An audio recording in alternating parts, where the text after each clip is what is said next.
This episode of 1v1, the Creator Interview Series, is brought to you by, well, you. If you want to learn how to support this show and the Boss Rush Media family of podcasts, head over to patreon.com/bossrushmedia or search for us on the Patreon app on your smart device. Thanks for helping us build something better.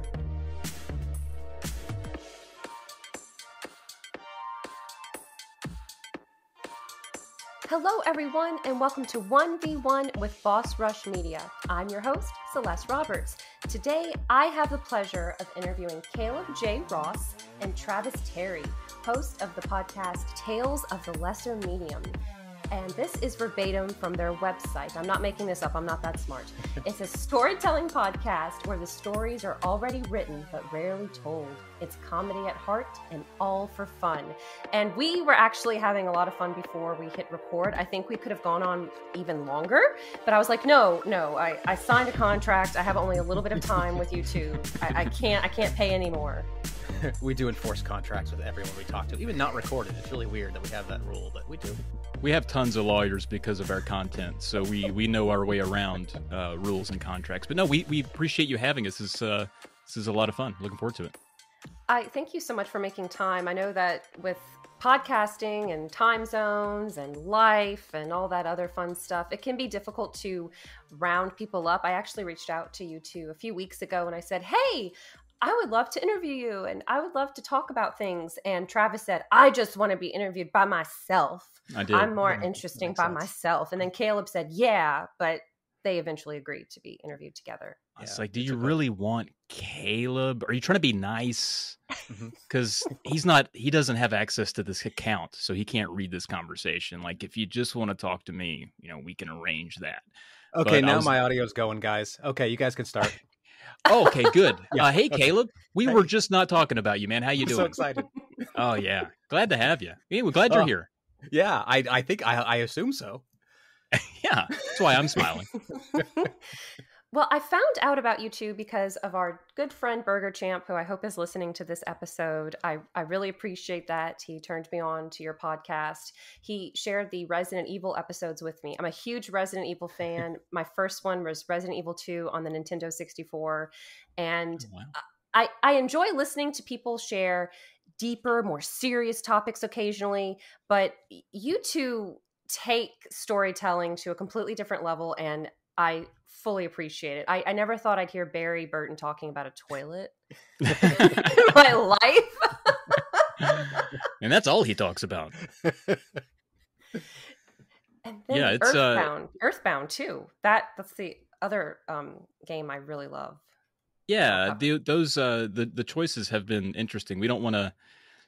We talked about it early on that like maybe just horror games were kind of ripe for what we do, since their stories are usually kind of linear and typically the lore around them is very fuzzy while you play it. But in the end, it's, if you dig into it, it can be interesting. And that was true for Resident Evil. But at some point we decided, we could maybe apply this formula to some other stuff too.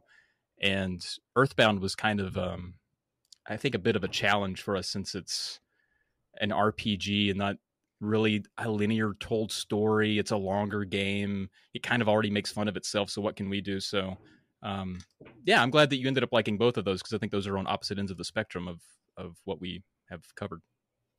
It's because when you're playing a game, do you guys take it seriously and really try to immerse yourselves? Or are you looking for things to make fun of, or do you revisit a game and then you're like, okay, now I can laugh at it. I'm pulling myself out of it.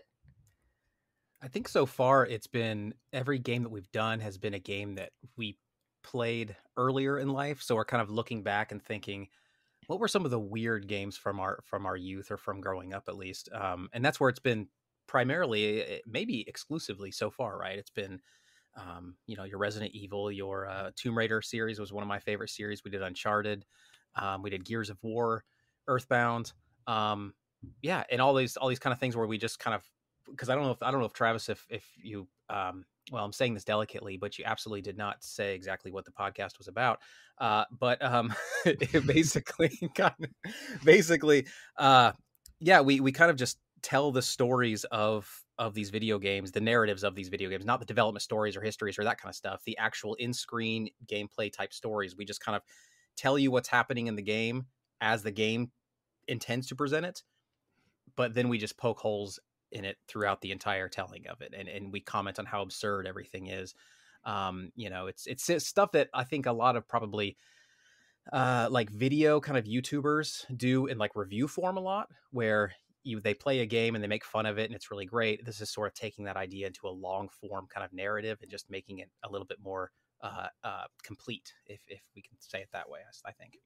Yeah, I think that's a good way to sum it up. And I guess to answer the original question, not a lot of in situ gaming and scripting with the podcast usually, and I think the only time I've played a game really close to the time that we've talked about it was Uncharted. I played through essentially the last 3 of those during the time that we were putting together the scripts, but it's usually play the game through its entirety and just enjoy it and experience it as a game, and then go back and dig up, a lot of the dialogue and skim through a playthrough and put the narrative for the podcast together that way. And I do already have the context of having played the game, and that helps, but I don't think I could do both at the same time, because I think I would, I enjoy playing Uncharted in a certain way and then making fun of it in a completely different way. It's almost 2 brains playing and writing the script. That makes a lot of sense.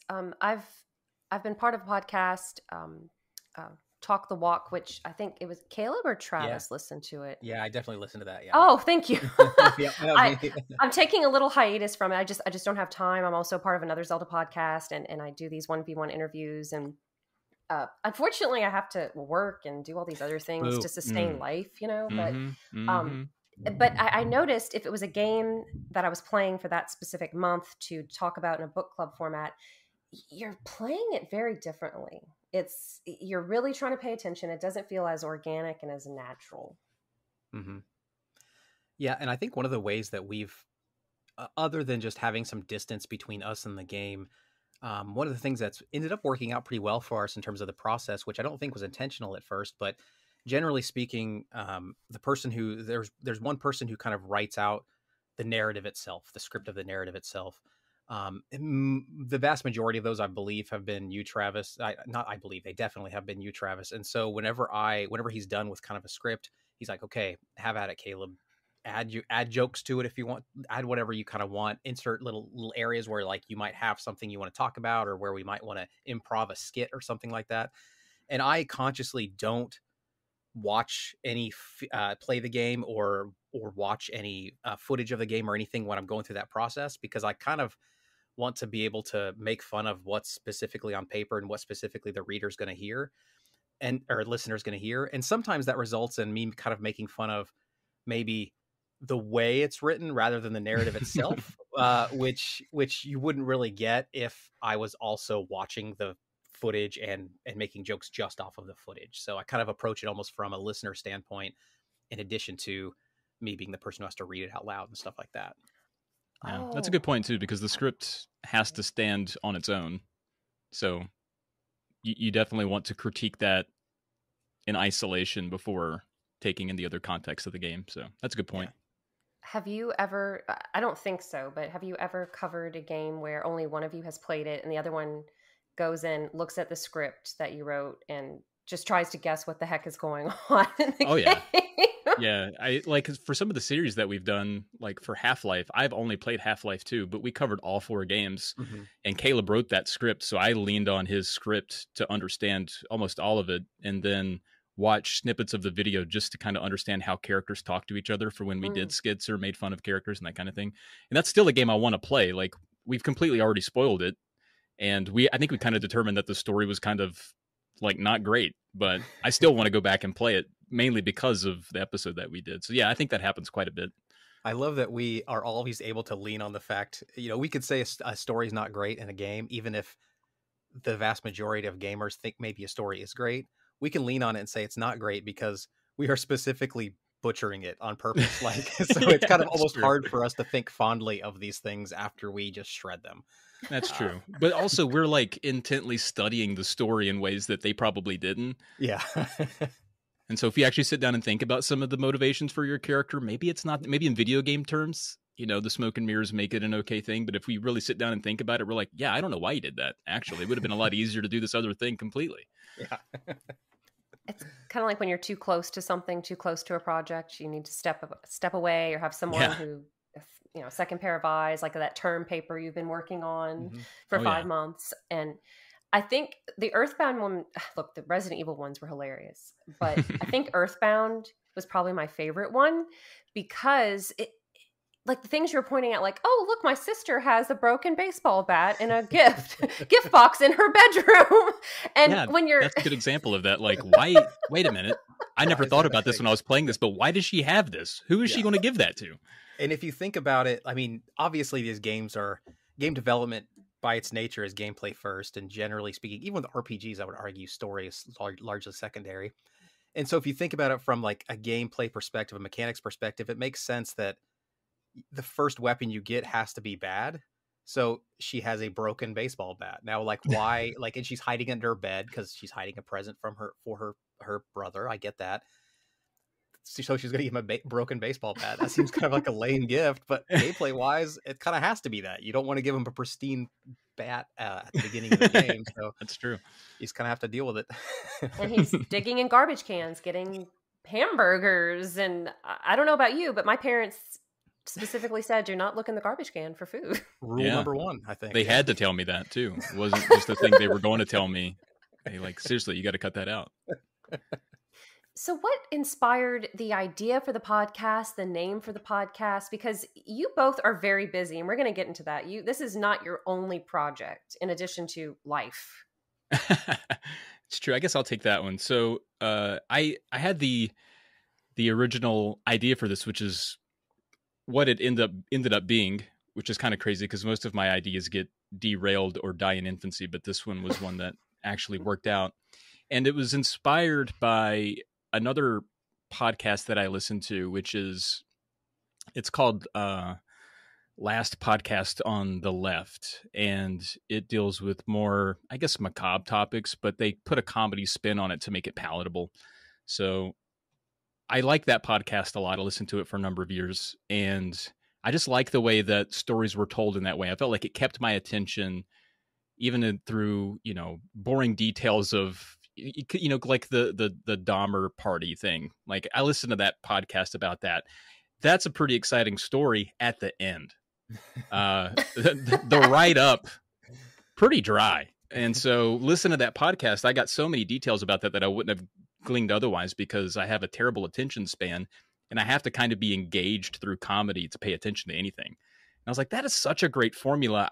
And a thing that I miss out on a ton is when I'm playing a game is the story. I wish there was a podcast that could clear up some of these stories, make the narratives a little bit more crisp. And the only way I would ever pay attention to that is if someone dunked on it the whole time. I was like, well, I guess if you want something, you got to kind of do it yourself.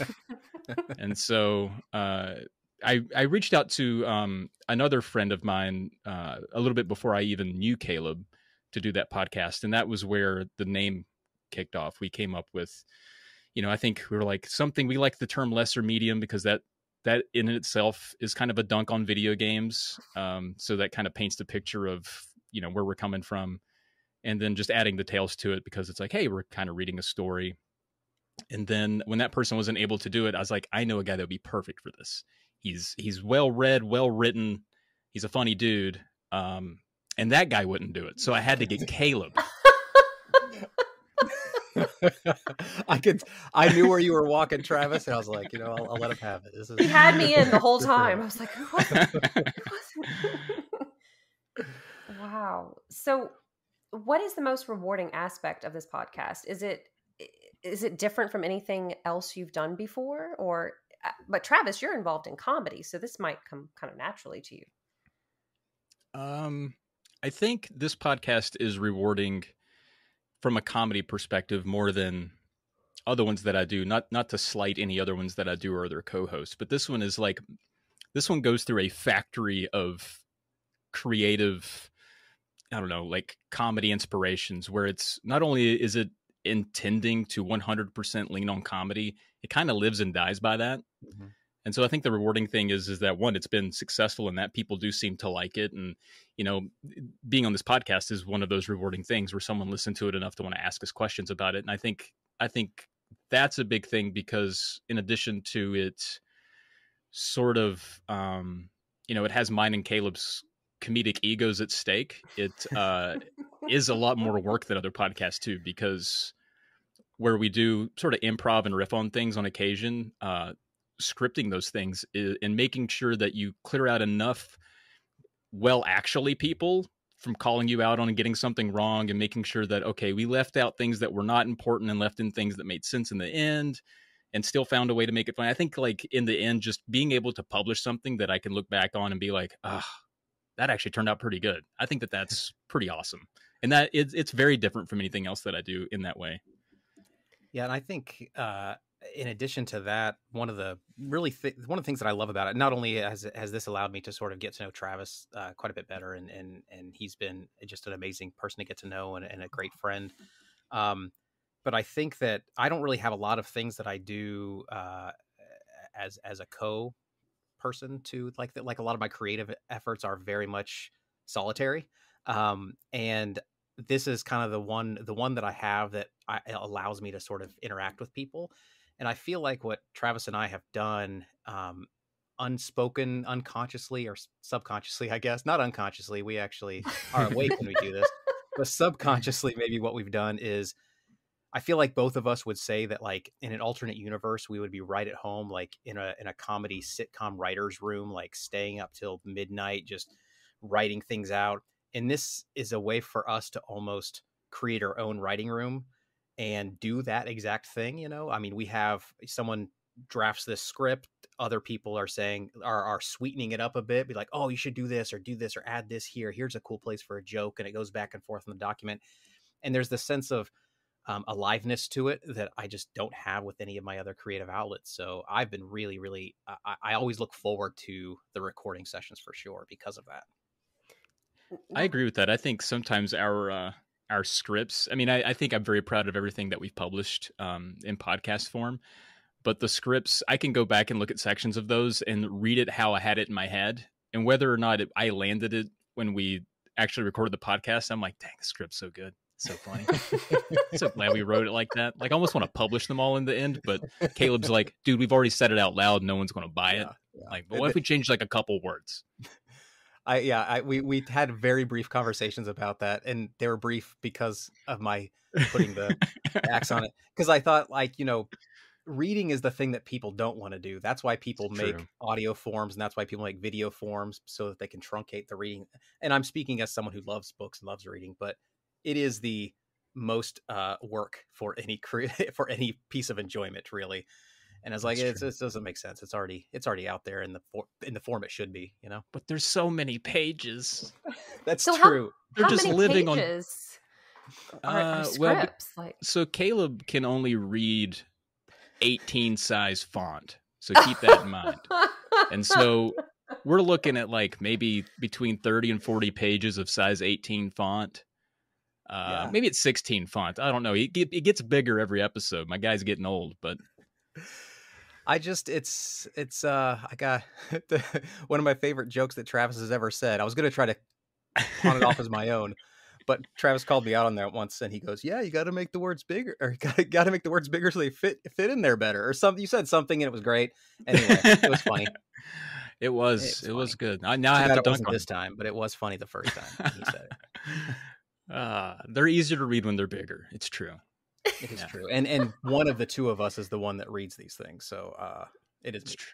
It is true. Yeah. Caleb, you know, hats off to Caleb in that narration, because it's harder than you think. Now that we've done these podcasts, I'm very often in awe of people who read audiobooks, because I'm always like, how long did he go without making a mistake? Because Caleb's pretty good at it, but there are times where, like, you know, one paragraph's just got the worst words in it, and he's trying to hit it, and eventually he's just, all right, I'm just going to start at the whole. I'm going to go back 4 paragraphs and start over, man. I'm sorry. I'm like, dude, because I feel bad because Travis does all the editing, and so I feel bad. I don't know if you remember this, Travis, but some of our very first scripts, if you looked at my redlining of the scripts, it was like dense with just all these edits. And for the most part, it was an equal balance between me just being a snob about language, but then me also being knowing the difference between reading words out loud and reading them on paper. Like they have to be phrased differently in order for you to be able to articulate them audibly. And so as I was editing, I was reading that loud to myself to see where I would trip up as I was reading. And so about half were probably, those kind of edits, half were just grammatical snobbery edits. And then very quickly, probably not quickly enough, honestly, I just gave up on the grammar stuff because the grammar was fine. I was just being a jerk about it. And I was just changing words for readability a little bit like that. And I don't know if you ever were edging toward the cliff there, Travis, when it came to me seeing all those red lines. But my apologies if you were like, God damn it, Caleb. No, I was always like, man, that guy sure knows how to read. Oh, man. Good thing I don't have to deal with any of that. Oh, what was it? Little Brown Handbook from school? Oh, yeah. Mm-hmm. Oh, no. I was thinking of Strunk and White, which is another color. I have that one. Yeah, that's the one that I always go back to. I was an English major, so I had both. Yeah, I have an English degree, so yeah, I was definitely that was my life. So we both hate ourselves. I'm just kidding. Yeah, no, it's true. My profession now has nothing to do. Well, I mean, tangentially, it has something to do with English, I would say, but not really. So you would despise my scripts too, then, Celeste, if you saw them. I write with a country dialect, and then I force Caleb to read it, and it's pretty entertaining. I enjoy it. That's actually why I started. I was like, I gotta get Caleb to read my country fried words. I think it's your fault, Travis, that all of my voices that we do, all of my voices default to just some country twang. Mine too. That's what I know. I wake up with it though. I can't help it. Is it okay? So you like remove the G and put an apostrophe, like I'm fixing, not fixing. I'm fixing to do this. Oh yeah. He adds all the G's back in too. It's infuriating. I just do a control find for IN and add G. It works 90% of the time. I'm telling you. Yeah, it's true. It is true. That's hilarious. No, I come from a place of wanting to help people. I promise. But so I've been in plays before. And so when you're talking about scripts, is there some kind of rehearsal involved? Like, let's say for your next episode, how far in advance are you planning it? Or is this all some secret juice you don't want to reveal? No, I don't think it's secret juice. I think actually we've had to tell people how long out we are from writing one because they're like, did you guys quit the podcast? We haven't seen one in 6 months. It's like, well, it takes a long time to put them together, guys. And that's true. So like, sometimes we have a couple going at one time. So I won't say what the next series is. I'll at least keep that under our hat. But I started writing that script last June. So wow. And that some of that's just like off and on. Like if we were really gung ho, we could probably knock them out like a month. It takes probably a month to do it. Just and not just by itself, right? Because like you said, we have other things going on in life.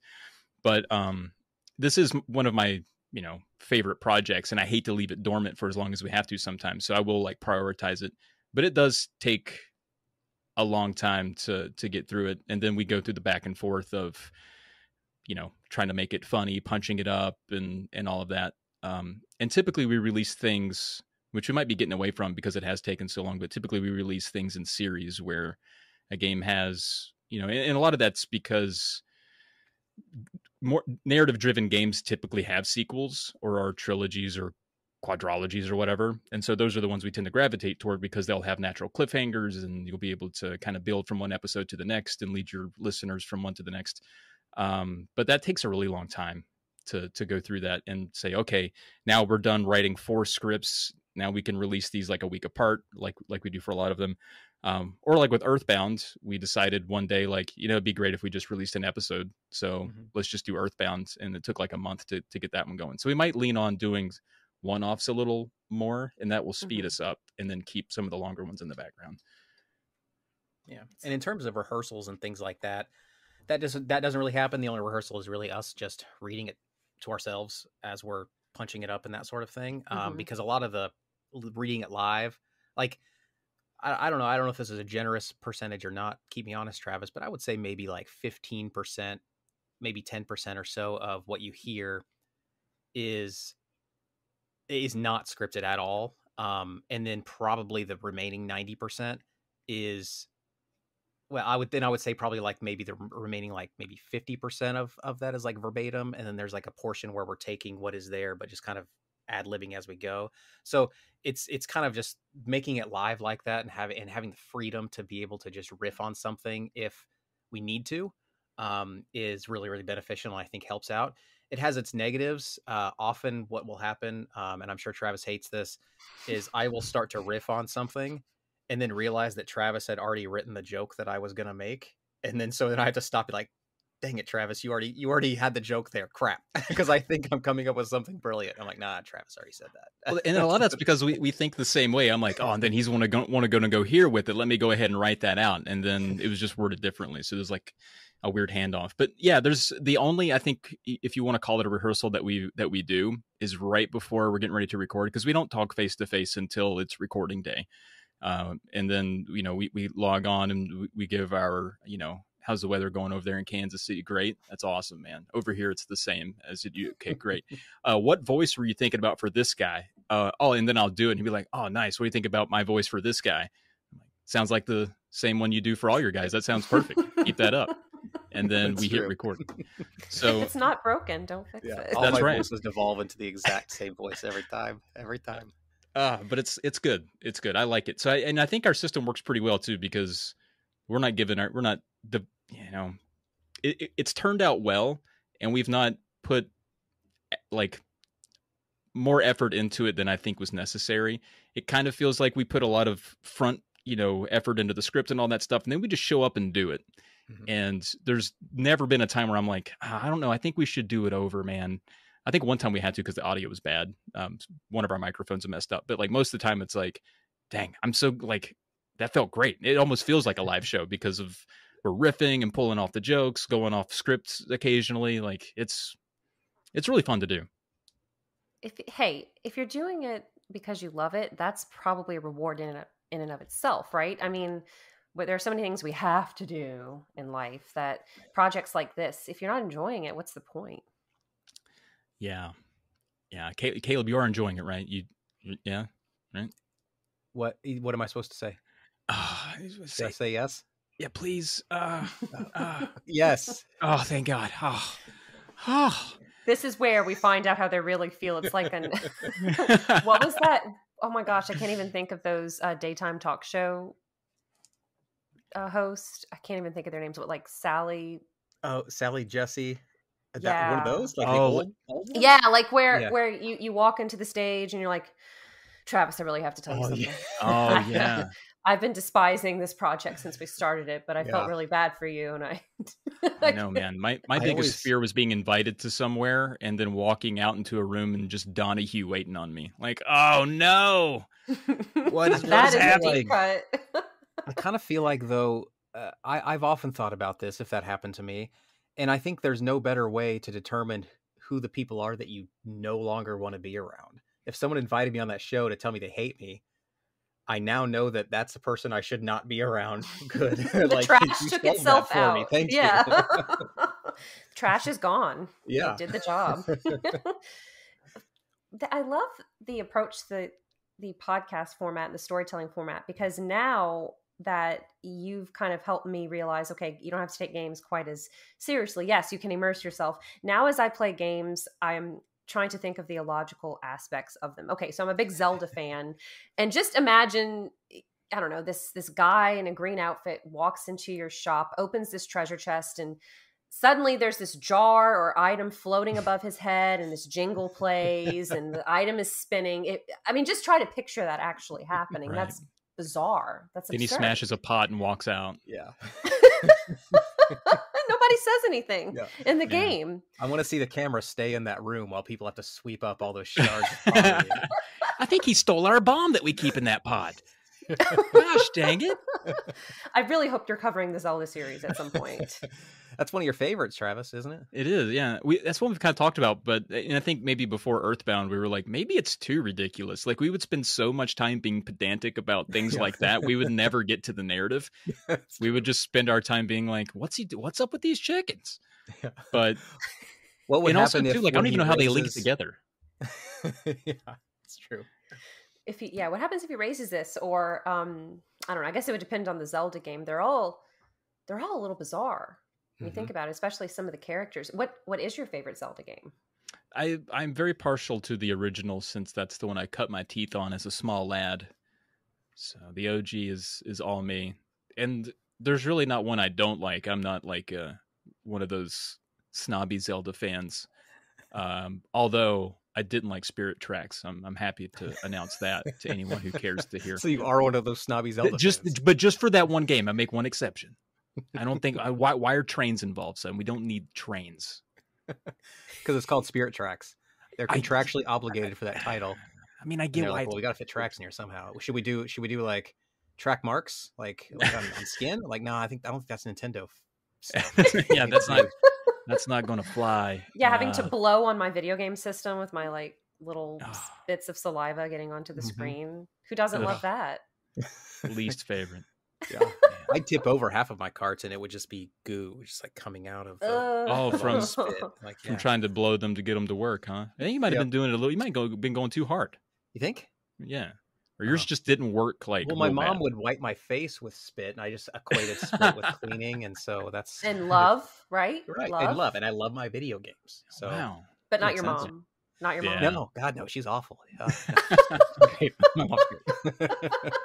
Oh, make sure to show her this part of the episode. There you go.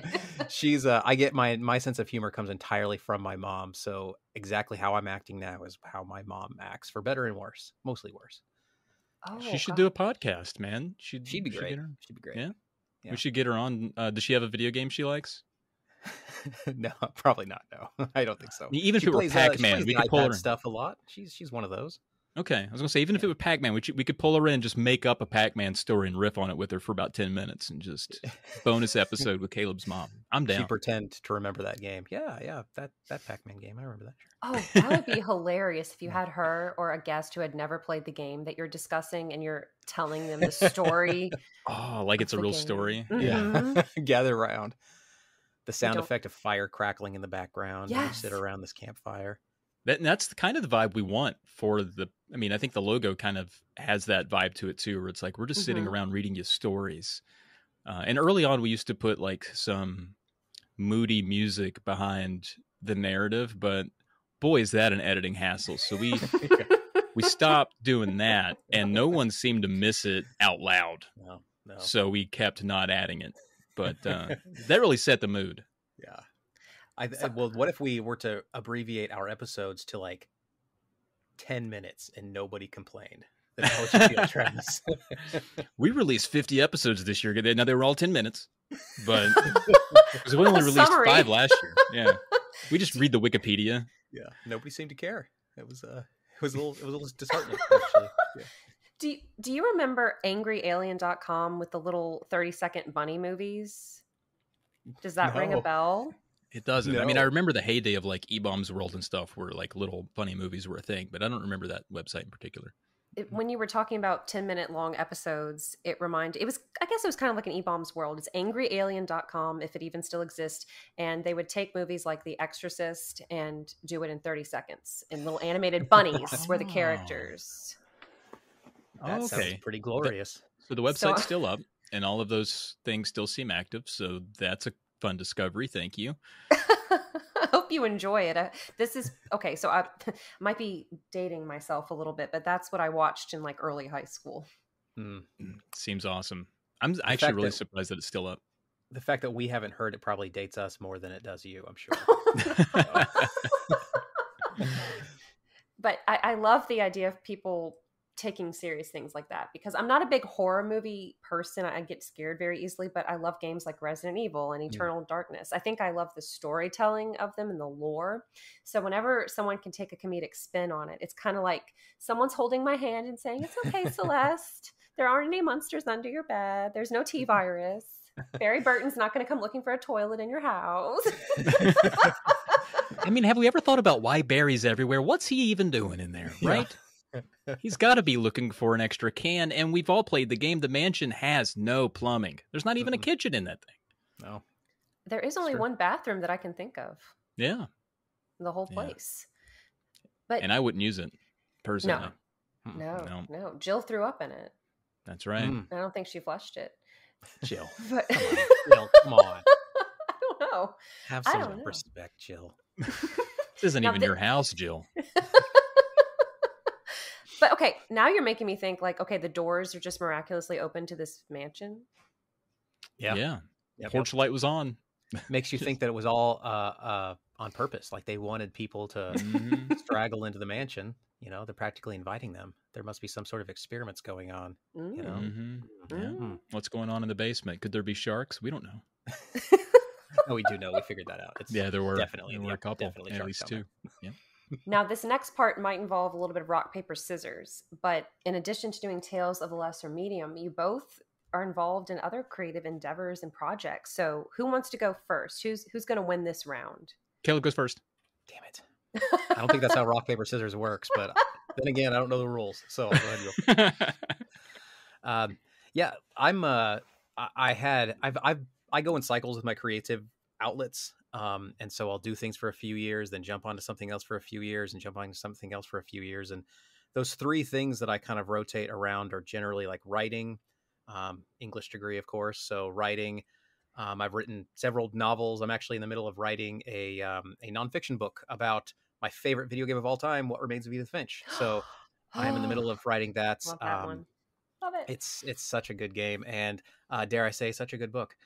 So it will be hopefully ready for consumption at sometime soon. But it's writing, and then game development. I'm big into game development, indie game development. Obviously, I'm not part of a team or anything like that, but I love that. It's so much fun for me. And then also just YouTubing, which is something that I had done for quite a while, specifically about I loved making videos about video games, obviously, but somewhat comedy, but then also somewhat like from a psychology standpoint. I love the psychology of video games and that sort of thing. And so I did that for a long time. And as those cycles kind of go on, I keep coming back around to the other thing. So right now I'm in a writing phase, but I'm sure as soon as I get out of that, I'll go back into YouTube or something else. So that's kind of what I do. Yeah.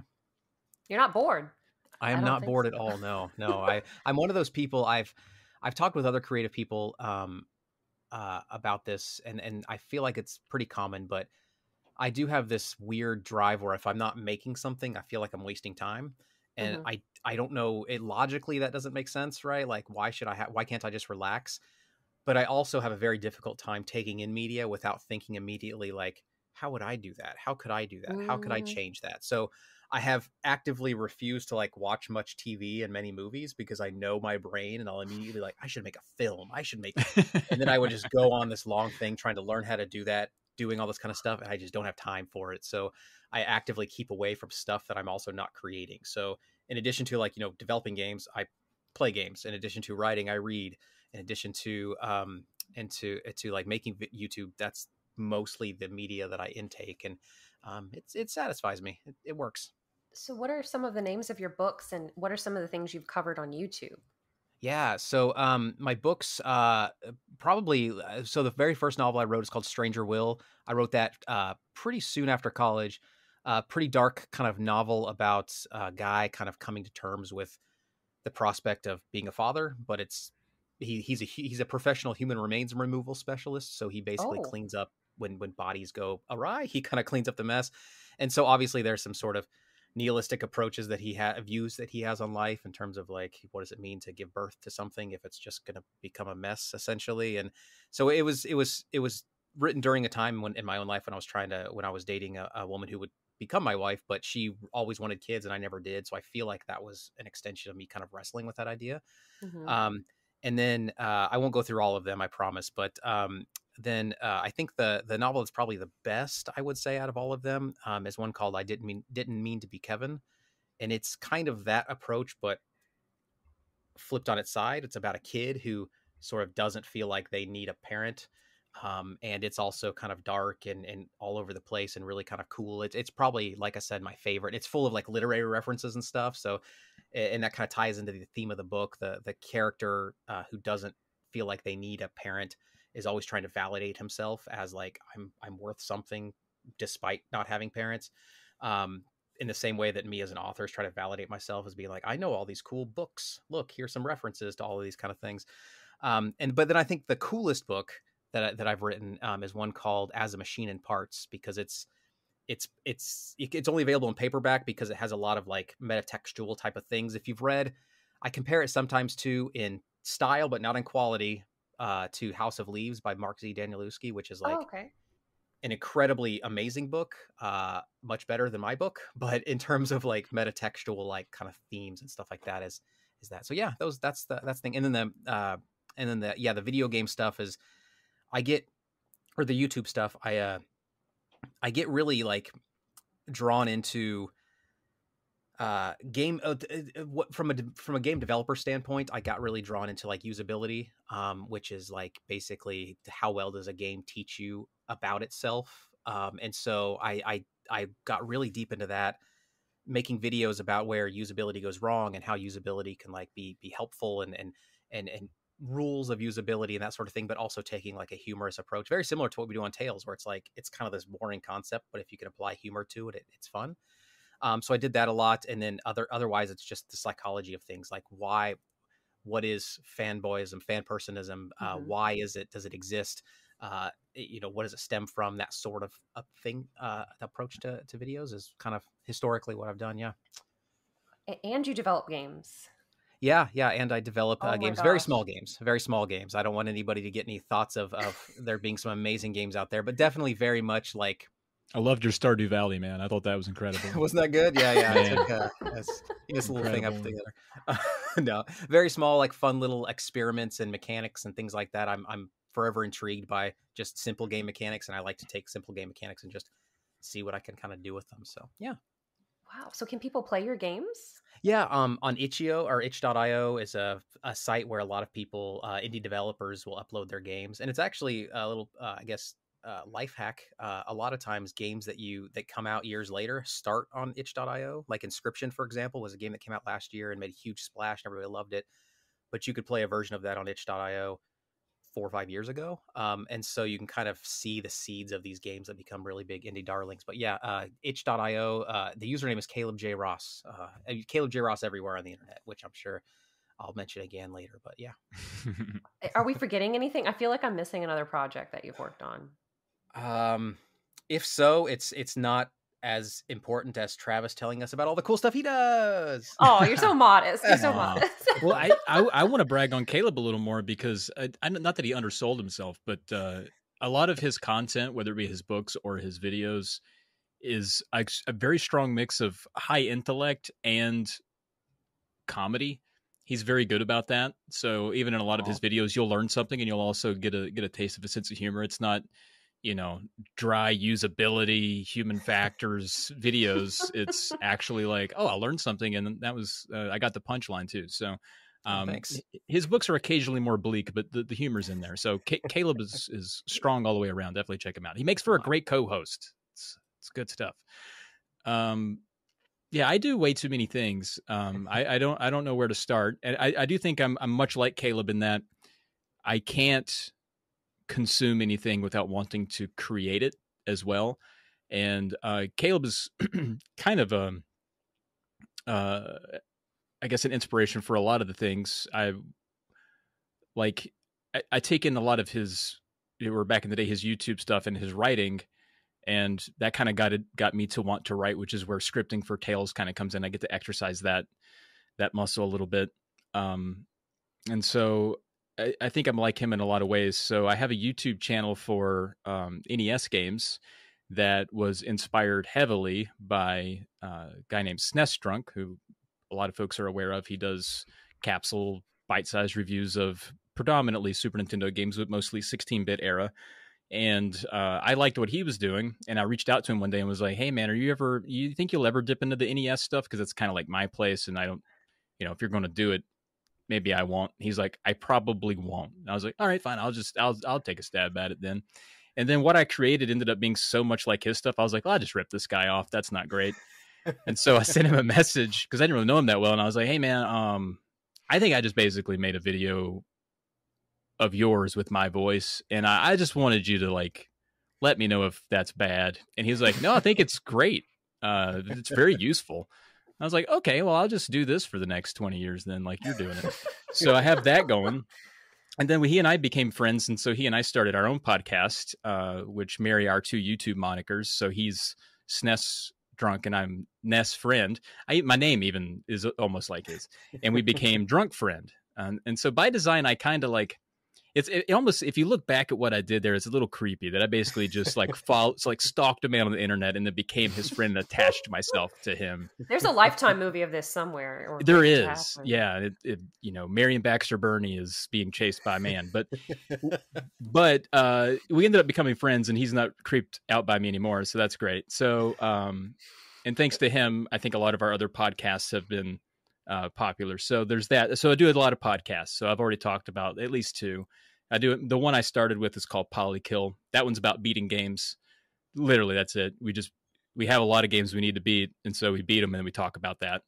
There's a whole community. The cartridges, like not physically. Polykill. Right. That's right, yeah. And that is the trope. I'm glad you caught on, because a lot of people think it's like, I guess they don't even know what it's about. They're like, are you killing birds on there? What is going on with the Polykill? What's going on with that? Can I ask you a question before you go on? Because I want to officially on the record. Yeah. Polykill, which is actually how I was introduced to Travis. That's the first place I heard about him was Polykill. But Polykill, the name, does it mean like poly as in multiple? We're killing multiple games from our backlog, or is it poly as in polygon? We're killing game polygons. That's a good point. Right. So a polykill is it's a trope term for when in a polygonal game you kill more than one enemy with one shot. I did not know that. Right. Thank you, Caleb. I feel so educated tonight. Nice. Right. And that was all credit to my first co-host on that podcast, Jake. He thought that was a good idea. And I was like, that's great. Not realizing that the name of that podcast would scare more people away than it would attract. But it's been good. And our network shares the namesake, so Polymedia, because of that podcast. So that one's been great. So literally just about beating games. We have a lot of fun with that one. What else do? I do one about Goosebumps books. Me and another guy, we run through all the Goosebumps books in order, talk about all those. And then I have another one about movies, Uncle Doug's DVD Bin. And I'll segue there to say I met my Uncle Doug's DVD Bin co-host Kevin, because I started doing improv right after COVID, which is the worst time to do that. You really want to be on stage in front of people when there's not a pandemic. And I decided a little bit late to be around a lot of people. But, I always had this drive to kind of be funny in front of people, but I was always a little bit shy to exercise that. I don't know if it was my upbringing or whatever, but I was kind of like a closeted comedian. Like I wanted to be successful, but I didn't think I could do that being kind of funny. And then at one point I was like, man, I just got to try this thing I've been wanting to do. So I Googled online, like, where can I be funny near me? And a lot of people were suggesting just stick to podcasts. I was like, well, I named all of mine poorly and it's not working out. And they're like, well, there's an improv troupe like in the city over and you can take classes. So I took classes for a little bit and she was like, yeah, and I run like the city improv group. And, if you stay with this, you'll audition, it'll take you a long time, but maybe you could be a part of that group. And I was like, oh, that sounds like I'll never be a part of that group. Like the tone you said it in and the way you worded it was kind of like no one like you would be in this group. But I have to tell you about it. It's part of like the program. And then I just kept emailing her during the pandemic. And I was like, look, I know we can't really be around each other without seriously dying, but I'd really love more improv. Like, do you have an online thing or anything? And finally she was like, do you just want to come to one of our rehearsals? And I think she was trying to be like, will you just go away? Would this make you happy if you could just hang out for a minute? And I was like, sure, yeah, I'll come do that. And then I just never left. So I never had to audition, but they never kicked me out. So now I'm in that improv troupe and that's a lot of fun.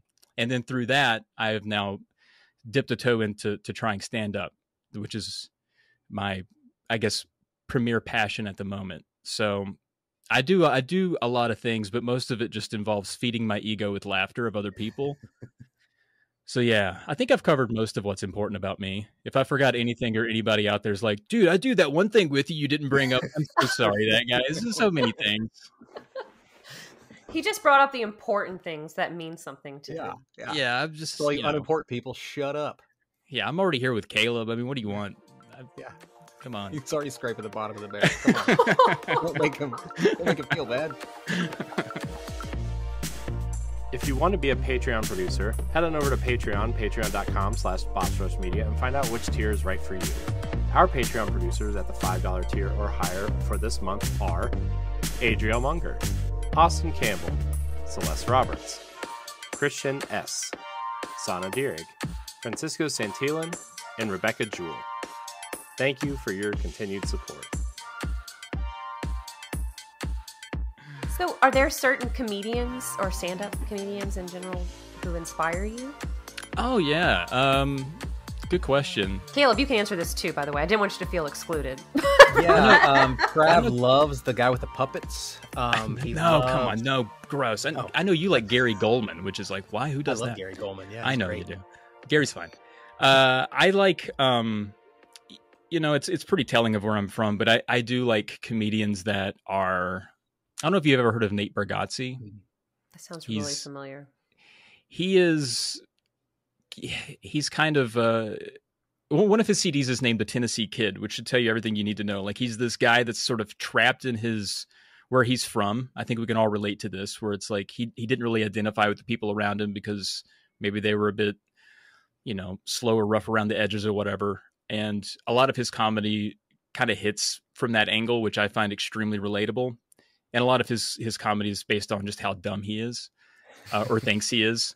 And so, which we can all relate to. So I'm big into stuff like that. So Nate Bargatze, and I like Rory Scovel, who does more like improv stand-up. He's kind of a page out of Robin Williams' playbook in that way. He too is another person who's like from Greenville, South Carolina, and a lot of his jokes are aimed at like his environment. And Shane Gillis is a more recent one that I've become aware of that I really like. So those are kind of like the current ones, but I mean, the classics are that anybody would like. I'm also a huge fan of as well. What about you, Caleb? You have any? Yeah, well, I haven't never been brave enough to try stand-up comedy, and nor will I ever be. But yeah, I definitely nerd out on stand-up comedy. The ones that Trav mentioned are all amazing. I love Gary Goldman. It's one of the comedians that Travis and I disagree on a little bit, and that's okay. That's okay. I just like to give you a hard time. Gary's fine. He Yeah, wrote a it's fine. textbook about writing jokes. I mean, no one's ever done that. That's great. But yeah, I love one of my current favorites right now, although I haven't listened to any of his most recent stuff, is a comedian named Arj Barker, who I think the only thing that people who aren't in stand-up comedy spheres, I guess, would know him from is he did have a bit part in a show called Flight of the Conchords. He was like a pawn shop owner in that show. But yeah, I definitely love that. I also have I have a very big soft spot for comedy that's almost like too clean to admit to liking, like Jim Gaffigan, for example. Like, I chuckle so hard at Jim Gaffigan, even though I know, like, if someone caught me listening to Jim Gaffigan, I'd be like, oh, no, there's dick jokes in there, I promise. He's vulgar. He's vulgar, it's vulgar. man. Trust me, it's vulgar. It's really vulgar. You just gotta you just listen to the wrong 7 hours of it just now. So that's why you didn't get it. Yeah. So, but yeah, I'm a huge fan. Every once in a while, Travis and I will nerd out about stand-up comedy and end up taking about half of our recording time before we actually trading start YouTube recording. videos. It happens. Yeah, it happens. And then it just devolves into us trading Norm Macdonald videos. That's true. That's true. Yeah. What a loss that was. Oh, I know. Very unique. No one like him, and probably because and there won't ever be anyone like him again, because his style was so unique that anyone who even tries anything even within the same atmosphere it's going to be obvious what they're trying to do. Oh, you're just trying to be Norm Macdonald. No one could have the confidence to tell a 15-minute joke that had no punchline. Yeah. Nobody on live television. Nobody could. It's all about the ride with Norm. Yeah, the only closest I've ever seen to that much confidence is Tig Notaro, when she her entire stand-up bit on Conan O'Brien once was just her pushing a stool across the floor of the studio because it made a farting sound, and that wasn't even part of it. You could tell when she first came out, she kind of like leaned against the stool and it made a sound.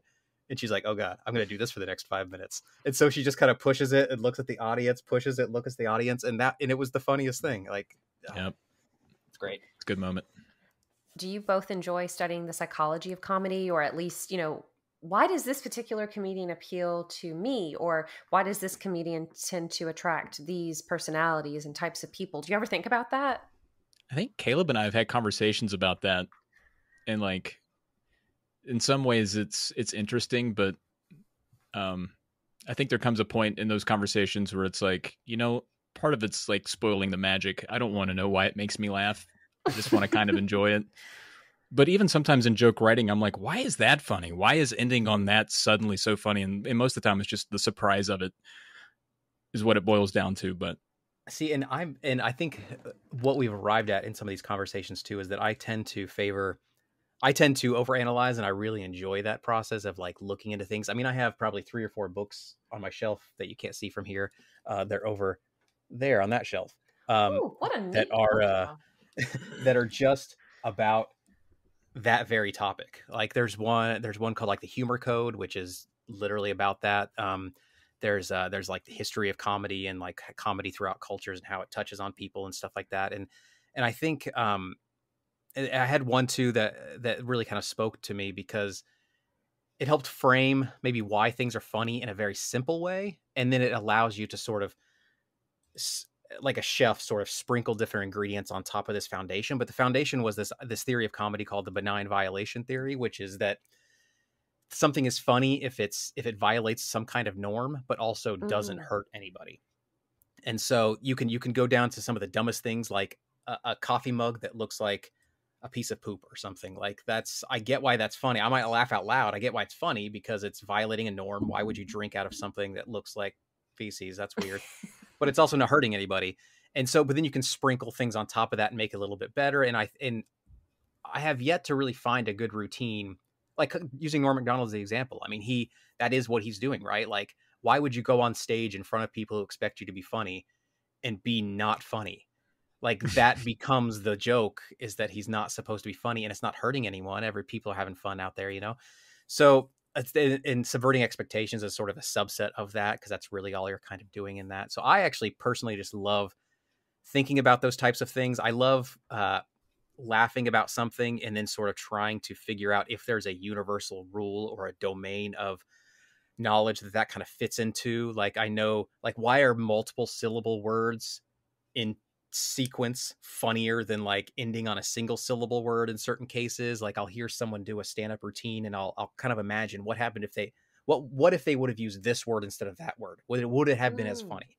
And I can generally rationalize, no, it wouldn't have been, or yes, it would have been. And it's probably the types of things that people in writers' rooms talk about, right? Where we can punch it up by twisting this word a little bit. Or I think Tina Fey had a story about how it was on 30, maybe it was actually just a scene in 30 Rock, or it was an actual story from her time at SNL. I can't remember, but the writer's room had like heated arguments about what they should call this brand of cereal that they were going to be talking about, because they wanted something funny.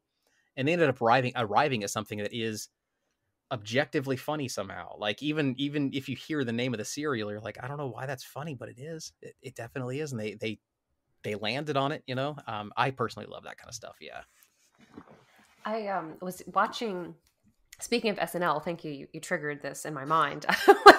I was watching a skit, or is it skit or sketch? What is the appropriate? Both, right? Is it an improv guy? What's the difference? A sketch is written, and a skit, you just do it. Okay. Go. It was, well, I guess it would be I made that up, though. That was a skit that I just did. I'm trying to sound like I know what I'm talking about. I was watching on YouTube yesterday one of the, I guess, sketches that Pedro Pascal did, where he dressed like a Hispanic woman whose son comes back to visit and brings a white woman as his girlfriend. Did you watch that one? Mm-hmm. I did, yeah.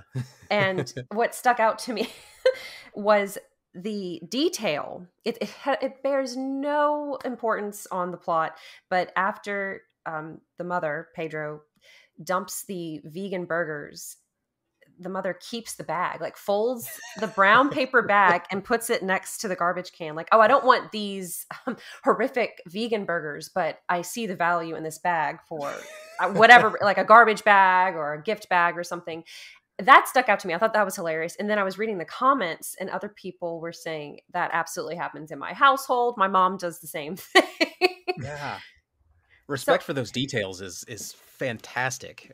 Yeah, it's great. It also probably allows people to be more accepting of a potentially fraught skit or sketch, right? Like a situation that could probably err on or like edge toward like insensitivity. It shows a respect for the details of that culture in that particular instance. Where there was a term, I think maybe it was Jerry Seinfeld that used it to describe Dave Chappelle. It's the term is called dodging the lasers. And so like Chappelle has an amazing way to dodge the lasers. He can get right up next to like being super, super offensive, but then kind of just dodge around it just enough for people to then all of a sudden like be 100% on his side again, like in such a quick instant. And yeah, those kind of details I feel like probably serve that same kind of purpose, I would imagine. That's a good point. Wow. I love this. Do you teach on the college level by any chance? Because we're having some very deep conversations right now. Oh, well, thank you. I love hearing that because yeah, this is the kind of stuff I nerd out about and I love talking about it. So yeah, I'm glad someone is willing to listen and not fall asleep. That's great.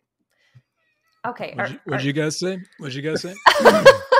Sorry. Someone important. Let me correct that. Someone important. Oh, okay. So how do you both play games this way? Because I'm this person. I will talk to every NPC. I will try to open every door. I will look in every nook and cranny. Or are you more of a, let me just get to the main goal. I don't care about this. I can go on this because I do have an answer. Do you want to go, Travis? I've been talking a lot. I think I vary in that regard, to be honest with you. It depends on the game. I think if it's a game that's like wrought with dialogue, like after a minute, I'm like, oh man, everybody in here's a freaking chatty Cathy. Then I start dodging people and just try to get what I need out of the game. But if it's actually well written and interesting, I'll talk. And I can't even say that's true because I've been playing a lot of Shenmue lately and nobody is interesting, but you have to talk to everybody because somebody holds the key to your future. So that's not entirely true. But you know what? Aside from talking to everybody, I do try to open like every door. Like I always try to go the wrong way first to see if there's that hidden thing or, you know, I really like to cover the ground and the geography of a map. I don't really want to talk to everybody. That kind of wears me out. Yeah, I do talk to everybody and I have to talk to everybody. And that's generally why I will stop playing a game. So Travis, his solution is to ignore people after a while and just beeline the game. My solution is to stop playing the game because there's no way I'm going to be able to talk to everybody. So I just stop playing the game. And I think that's why I've never been good at, like I've tried playing Dungeons and Dragons before and I'm terrible at it because I'm paralyzed by potential. I'm paralyzed by choice and possibility. And I feel like I tried playing Dungeons and Dragons and I often play games like RPGs and stuff like that with a mindset that I'm not playing a role. I'm playing a player who has to figure out the game. And so rather than sort of absorbing myself and be like, what would my character do? What would my character do? It's no, what does a player need to do to solve this game? And when you're presented with 1,000 dialogue options and 1,000 NPCs, I have to exhaust all of those because one of those is, to Travis's point, the key to the future. So even in games unlike Shenmue, where you kind of have to, even in games where you don't have to, I'm like, but there might be something in here that makes this experience better, rather than thinking the way to make the experience better is to ignore things and just do what a character would do. And I can't. The closest I got to doing that was recently the game Pentiment came out, and I played. I've heard could be a lengthy game depending on how you play it. And I've heard all the way up to like 20 hours or so. I played probably 12 hours of it, which was a lot. And the only way I was able to get through that 12 hours is because I finally decided like this was the one game I'm going to say, no, I'm going to play as a character. I'm going to make choices and be confident in those choices and commit myself to those choices. And that's it. And even then still I got halfway through the game. I just couldn't do it. Have either of you played Breath of the Wild? Yeah. Yeah. Loved it. Yeah. Are you looking forward to Tears of the Kingdom? Yeah. I would assume so if you like Breath of the Wild, because some people hate Breath of the Wild, and which those I people you are know. wrong. No, you don't respect those people. I'm like, okay, to each his own. I actually was curious if you could follow an NPC, like, the little travelers on the road. So I just kind of walked alongside. I don't even know how long it took, but they kind of just keep going in this predetermined path. But I was really curious if they did anything interesting. Have you done that before? I remember doing that in like Zelda 2, like in the towns you could follow people and they would go in and out of houses. I always thought that was awesome. I was like, what are you doing in there? But they would go in there and then they wouldn't be inside the house. I'd be like, oh, they must be hiding from me. They don't want to talk. Come out. It's okay. I don't only use the sword against bad guys. I guess they're shy. All right, I'll move on. See, you have the imagination for a proper RPG player. Like, I couldn't do that. Like, I would immediately be like, well, of course, the system can't handle the memory to store it. I mean, that makes sense. There's not going to be characters in that, right? And that makes sense. That's why I can't go left after I've gone to the right, because the garbage collector is dumping all the data. Of course, duh. Like I can't get my head. That's the improv right there. Yeah, Travis is good at it, from what I hear. I don't know if that's true, but a lot of it's just convincing myself that everything's okay and that my imagination is safe. It's like, I love that. Nothing broke here. It's just they went and hid. That's all it is. That's beautiful. I need you to tell me if this is something either of you did growing up, or, I mean, if you do it now, it's fine too, but mostly kids do it. But when I was little, and I'd play games like Donkey Kong Country or even fighting games, because fighting games are where most female protagonists made their debut. I mean, yes, there was a Metroid and stuff, but like for me, I did start with an NES, but then the Super Nintendo was truly the biggest part of my childhood. I would actually narrate my own little stories while playing. Nice. So I know it sounds bizarre, but just, I don't know, I'm playing as Dixie Kong, and even though it's a very linear level, Dixie Kong decided she was going to skip school today and go fight off some bad. That's awesome. Did either of you do that growing up, or just because I'm thinking of like the imagination aspect and the storytelling aspect you both enjoy?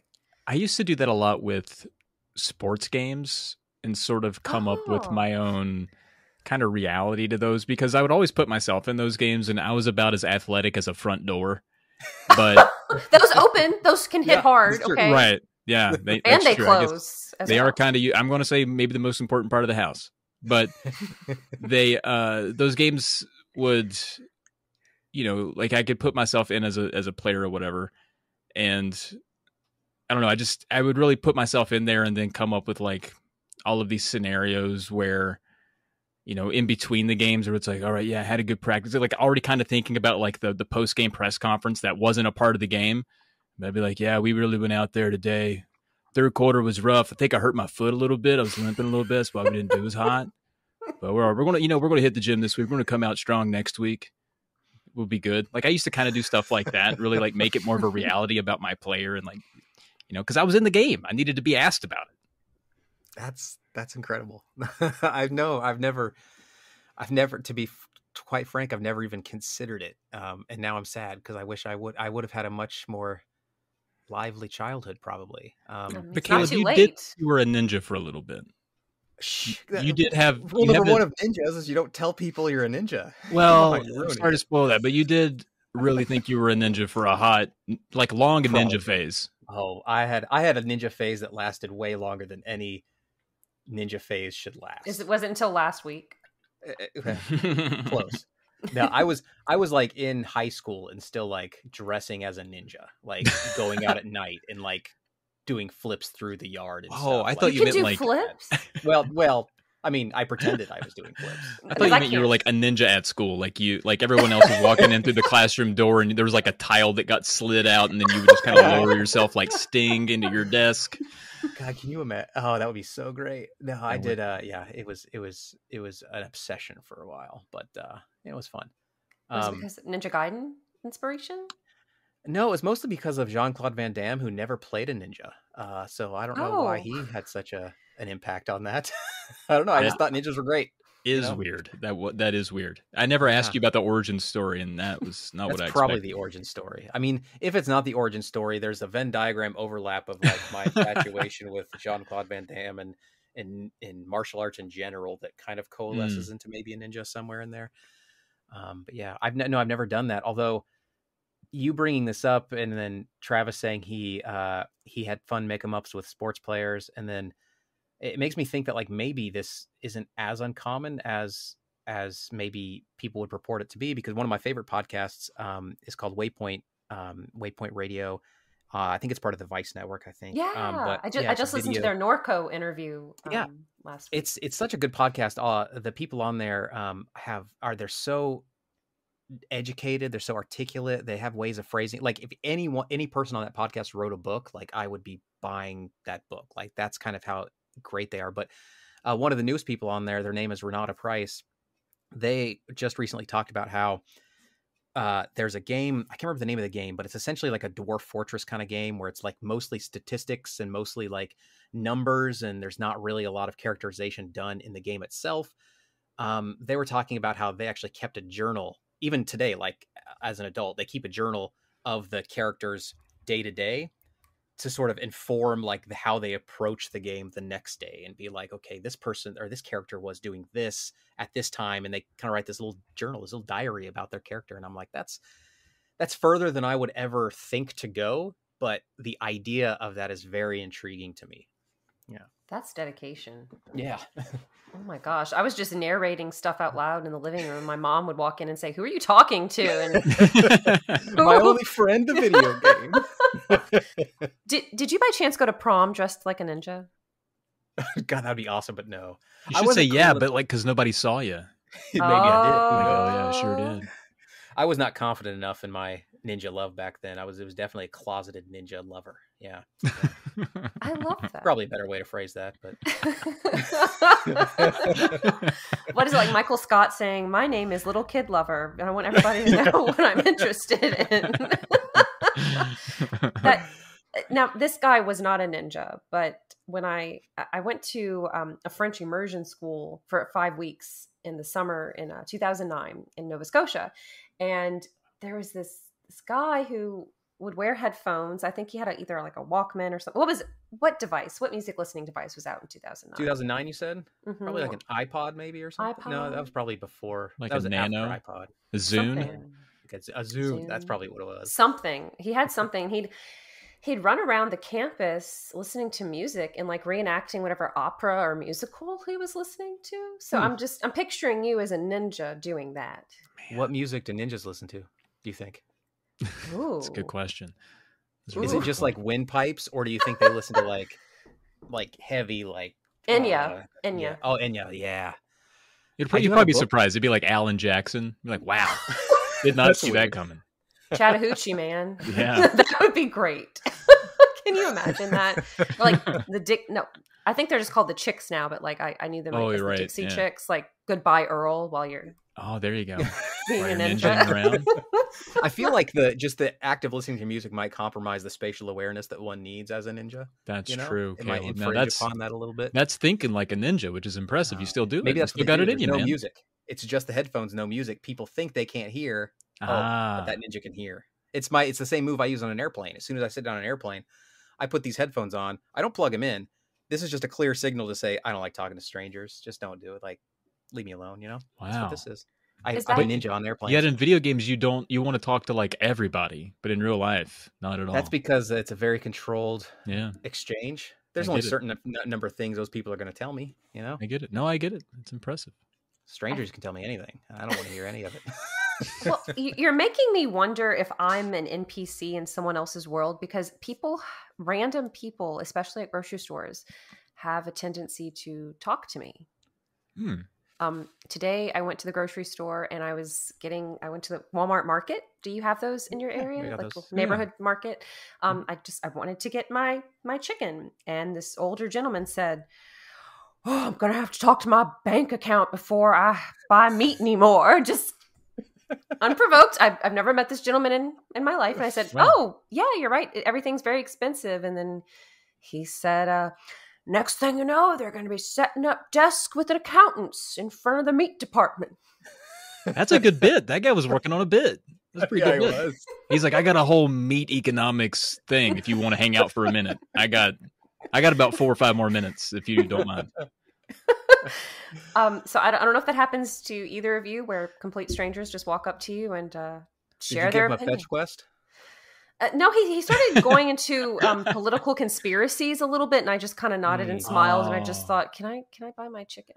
Not a bit. I see. That might have been Joe Rogan. Was it Joe Rogan? It was I don't know, but it was uncomfortable. I bet. Jeez.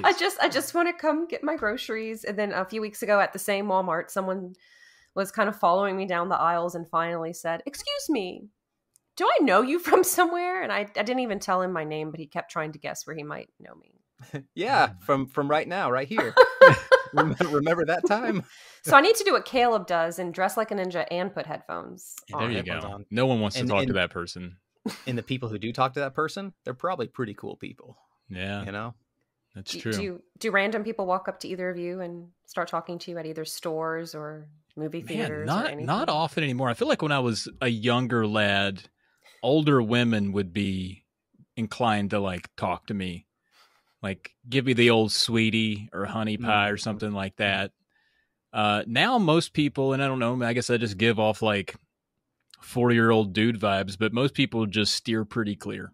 You know, like that guy's got his, his Beano and his hot dog buns. He's trying to get home to a family. We'll just leave him be. Is Beano effective? I remember those commercials. I was trying to think of like what's the most 40-year-old gastrointestinal thing I could add to this bit. I've actually never tried it, but I bet it goes far. I bet a lot of people who use it are pretty happy about it. Do you remember the commercial with the monks for it? I do. Yeah, I remember one that stuck. I don't know if it was Beano specifically. It may have been Gas X. But one where these two people were in a car together. I guess they were on a date. And I guess they had some food that made them gassy. And they were a little shamed. But the animation of it was that their stomachs were just getting bloated with gas. So they were like both filling up this car with their size. And that whole concept kind of terrified me. I was like, do people actually go through this? Like, can you have to like fart so bad you almost explode? That's rough. Did either of you read Far from the Madding Crowd? Mm-mm. No. Oh my gosh, what's Dylan Thomas? I've heard Dylan Thomas for sure. Yeah, I just Googled it. Far from the Madding Crowd. This is related, I swear to God.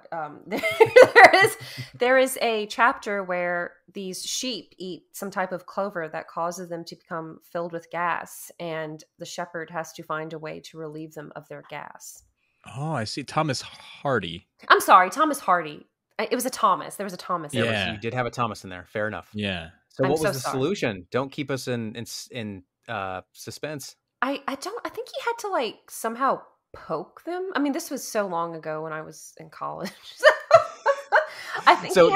So was it like a giant needle, and then when they did it, the sheep was like spinning. Did that happen? It was a very delicate procedure because I think 1 or 2 of the sheep actually died in the process. But anytime I have that uncomfortable state of being, I think about how I wish that dude were there to help me. His name was Gabriel, and he really knew how to de-bloat a sheep. Yeah. It's like, man, I wish Gabriel were here.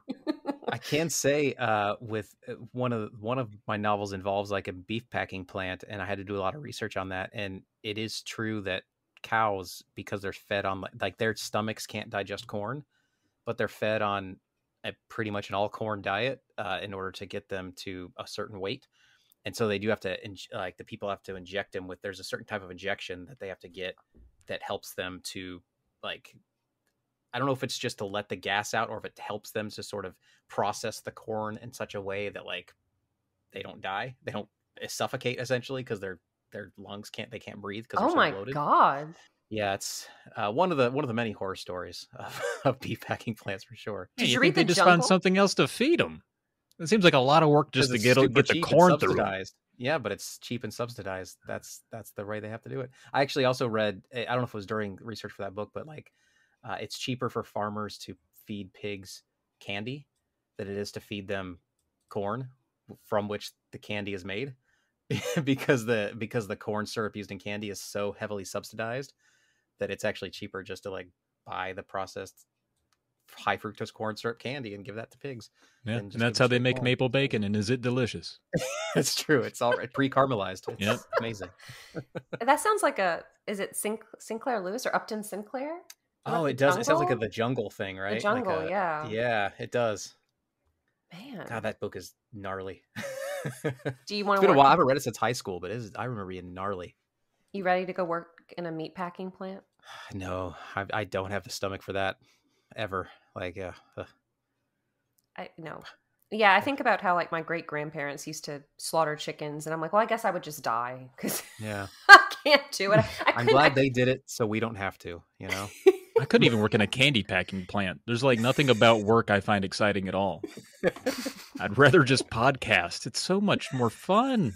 So you're not one of those people who says, I could never retire because I'd be so. Oh God, bored. no! I feel like dude, if it were an option, I'd do it. Like I would have already done it. I don't enjoy work at all. I stayed in school until I was 40 to not work. That's true. Work is stupid.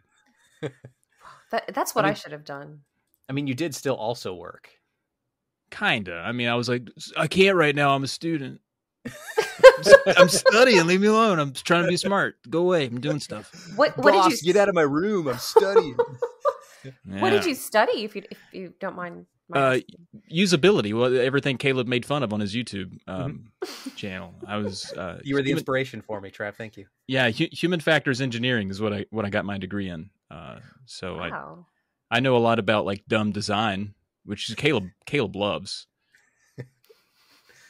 I do. It's fun to talk about. I don't know. Maybe I have more fun talking about what your degree is about than you do. Fine, that's fine. It's true. I mean, we got to enjoy jokes like, why do knives say keep out of children? Like, that's fun. Like, you want to design a knife not to go in a kid, but you can't because it's hard to do that. It's a knife. So you just put a little sign on it that's like, dude, seriously, of all the things, out of the children. Keep it out of children. You can put it in anything else but children. Stuff like that. That's what my degree was in. How to make things safe for stupid people. Wow. Yeah. What's your claim to fame? Have you invented anything that's saving the world, or? I do have a slight claim to, I guess, modest academic fame. Not that my name's on it or anything, but most of my studies were in lighting and visibility. Super exciting topic. Always people wondering about lights. We take them for granted. I'll say that. But I worked with the Virginia State Police on a project because a big thing is the move over law, right? So when a cop pulls somebody over, other motorists are in a lot of states encouraged to get into another lane and give some space between them, right? And they were like, man, no one's really doing that. Kind of sucks. Feels like we're about to get hit by every car that passes. Is there anything that you guys can do from a visibility and lighting standpoint? And we found a couple of things. One, the Virginia State Police always used just blue lights on the top of their cars. It was a traditional thing. A lot of local agencies and other state agencies will mix the red and the blue. Some will have red only. Some have blue only. Virginia State Police were only blue. And so what we found was that in the state of Virginia specifically, whenever that they saw a blue lights already pulled over on the side of the road, they're like, well, that guy's already got somebody. They're probably not going to get me. I'm either just going to stay in my lane or not slow down or not pay attention or whatever. But when you add red lights to that, now people are like, oh, there must be some kind of wreck or emergency up ahead. It might be a fire truck there or an ambulance as well or some other cautionary vehicle. So just with the addition of red, one, psychologically, that helped people move over. But two, people innately respond to red with a bit more caution. It's just the way we're programmed. So they're more likely to slow down as soon as they see it. And it's much more visible during the day, where blue lights get washed out by a blue sky. So we did a bunch of studies for them. And basically, a lot of that was already kind of known, but the extent of it was sort of unknown before that. And it became a bit of a nationwide study for a lot of police agencies to leverage for the safety of their own officers. But the Virginia State Police completely changed the way they outfit their vehicles based on my dissertation, which was really cool. In addition to adding little chevron designs on the back of their car that we showed would increase their visibility and keep them safer as well. So that was really cool. So now when I see a Virginia State Police car pull me over, I'm like, hey, guy, Yeah, your car. I did that. Huh? So maybe let me go today. All right? I'm out there keeping you safe. That is so cool. I never would have thought of that, but I didn't realize they didn't use just blue for a little while and not both a mixture of red and blue.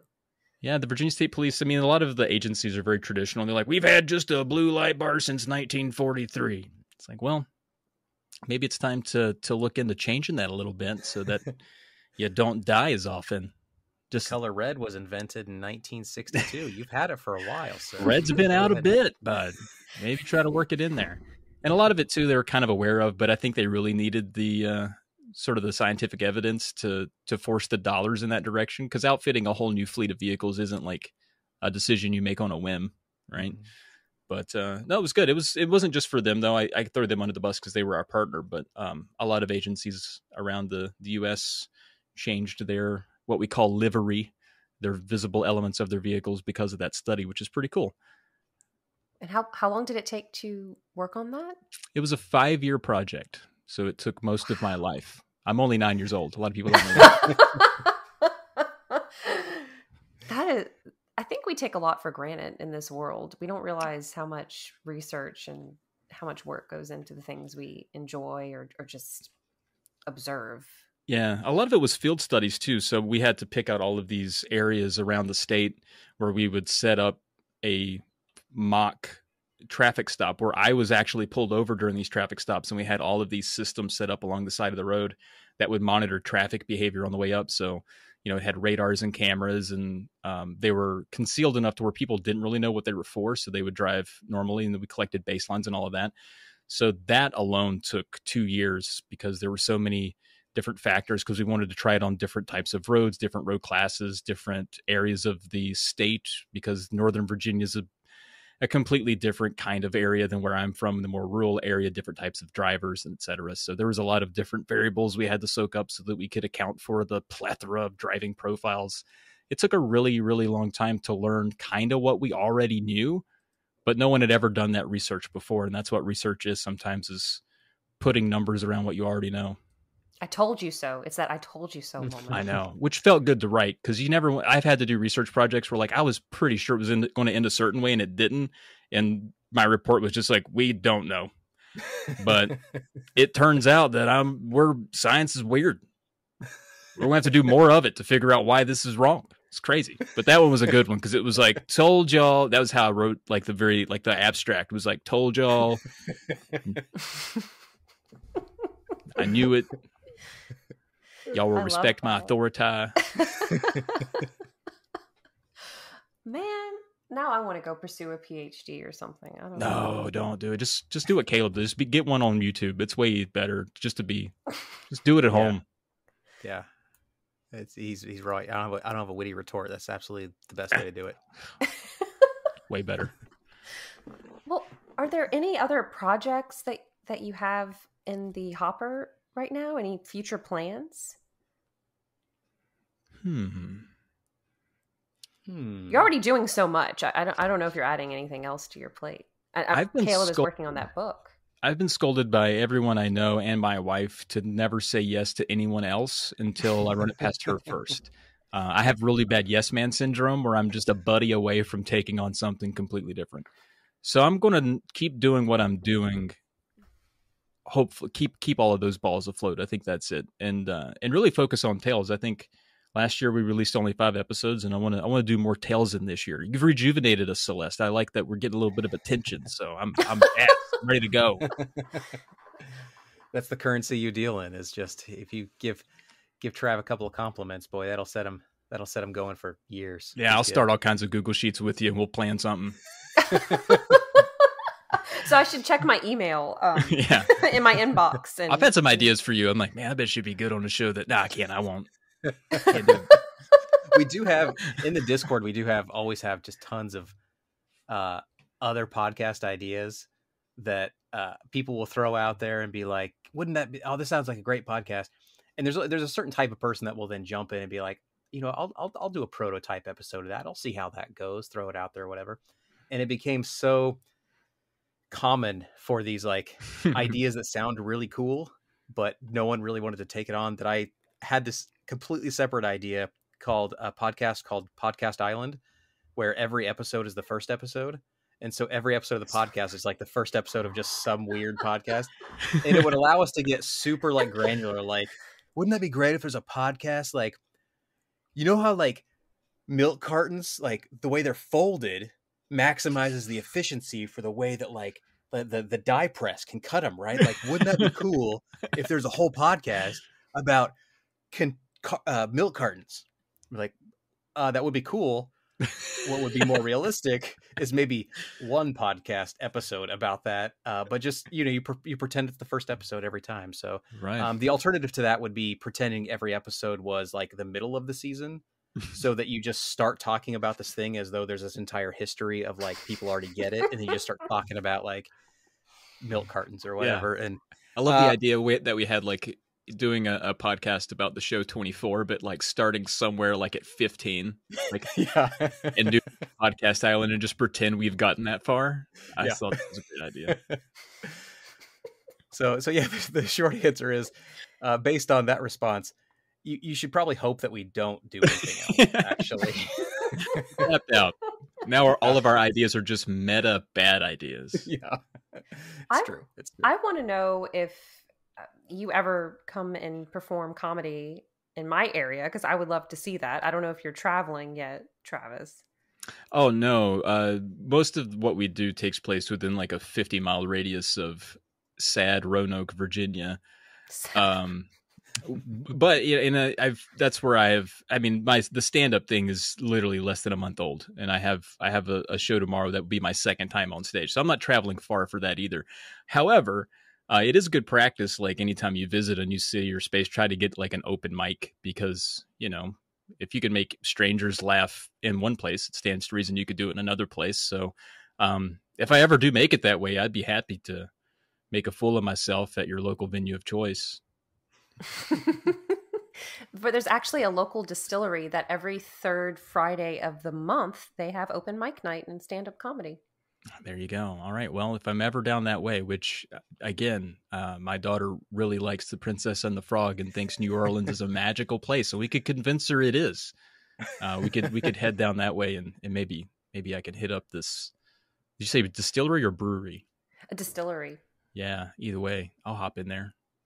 I don't know if she just leave her outside. What's the worst that could happen? Yeah, she's 4. She'll be fine. That's where she wants to be anyway, is out in the kingdom. She doesn't want to be stuck in the castle. No, she doesn't like my jokes anyway. You've tried them on her too, haven't you? Yeah, she doesn't get them. She really doesn't. What a dumb kid. I know. And when is your Edith Finch book coming out, Caleb? Yeah, it's Caleb. Right now with some beta readers. Basically it's effectively done depending on how much feedback I get. And my fingers crossed hope would be that that it's actually kind of print ready and ready to go by the middle of this year. So fingers crossed. I think it's good though. I think it'll be all right. I'm super excited for it. And that's one thing that is fun about Caleb, where I have my hand in like way too many pots, but he distinctly pointed out those three. Like he's into writing, making the YouTube videos, podcasting, game development. And he does those like where I keep all of my balls afloat at once. He's like a one ball at a time dude. And for a long time he hadn't written it. I remember being like, Caleb, dude, you got to write a new book, dude. I've read all your stuff. I'm like thirsting for some new J. Ross. And he's like, I'm kind of over, like, I'm not inspired. I don't really want to write right now, whatever. I'm just into like the YouTube thing. And I was like, all right. And then he stops making these YouTube videos and started writing this book. And now it's been like a year since he's released a YouTube video. And I'm like, bud, we got to get you back on YouTube. You're killing me right now. Cause now when you were, making the YouTubes and not writing books, at least I had the YouTubes, but now I got nothing. All right. Yeah. I need to get you behind the camera or something. Put the book down for a minute. It's so weird how quickly my mind can shift too, because I rationalized going to videos because I liked the more instant gratification. When you write a book, it takes forever to write it. Then you get it out there and you get reviews. That's great. But that's kind of the only real feedback you get. And it takes forever to get there and it's not very consistent. And then when I was making videos, I was like, this is the best, man. I make a video every week. I put it up on the internet. People write nice things about me. Oh, I have a whole new cult that I'm developing. This is great. Cults are great. That was the takeaway from that. And then and Yeah. then now that but now like I've been writing a lot more, and it's weird because now I'm justifying it as like, or now I'm rationalizing how much that sucked. And I'm like, oh, that was sucked to have to produce every week and have these expectations. And even though my channel was never big enough to have expectations, but like, oh, I have these people want to new stuff. Blah, that sucks, man. Writing long form books, that's the best. Oh yeah, yeah. And so I'll end up twisting it around yet again, I'm sure, soon. So Yeah, you have to check out Caleb's channel, because you got to look at that most popular video of his. You know, we're looking at over 100,000 plus views. You know, we know what Caleb's interested in. He's interested in, you know, game development and the books. Did a lot about book reviews. Went through all the boss fight books. He was very inspired by that when he wrote What Remains of Edith Finch. Tons of great content. #1 video by several thousand views 8 years ago. Yeah. What does passing a kidney stone feel like? 5 minutes of Caleb just anguishing over a rock that went through his wing. And it's the best. Yep. That's true. Still quality. My proudest moment, right? I mean, if I could produce a kidney stone every week, that would be the best, right? There you go. And then have like a little web blog about it. That'd be good. A little vlog. Great. Yeah. That's what, you know what? That's moved the way of the YouTube shorts. That's what that's for. Oh yeah, like watch me pass a kidney stone. You just speed it up. Yeah, yeah. Mm-hmm. I haven't had one before, but I understand for men especially, it is incredibly excruciating. Yeah, it's weird. I didn't know before having kidney stones. Like I didn't realize that passing the kidney stone was the long part of it. So going through your kidney, that's technically what the passing the kidney stone is part of. Peeing it out is, I guess, technically still passing it, but that's not really the part that people complain about. You would think it would be. You'd be like, man, that's got to hurt, right? Peeing it out. No, what hurts is the whole 3-month journey through the kidney. I think that's when people talk about like it feels like childbirth. I think that's what they're referring to, is like that long, sort of numb, always uncomfortable pain in your back, like you can't stand up all the time. Like that's the part that sucks. Peeing it out takes like, well, if you're doing it right, it takes less than a second. Wow. So that's like opposite of the Dahmer party. Like the trip is wild on that one. Yeah, the trip is the worst. So. Jeez, interesting. Yeah, I even wrote. Speaking of writing too, I actually wrote.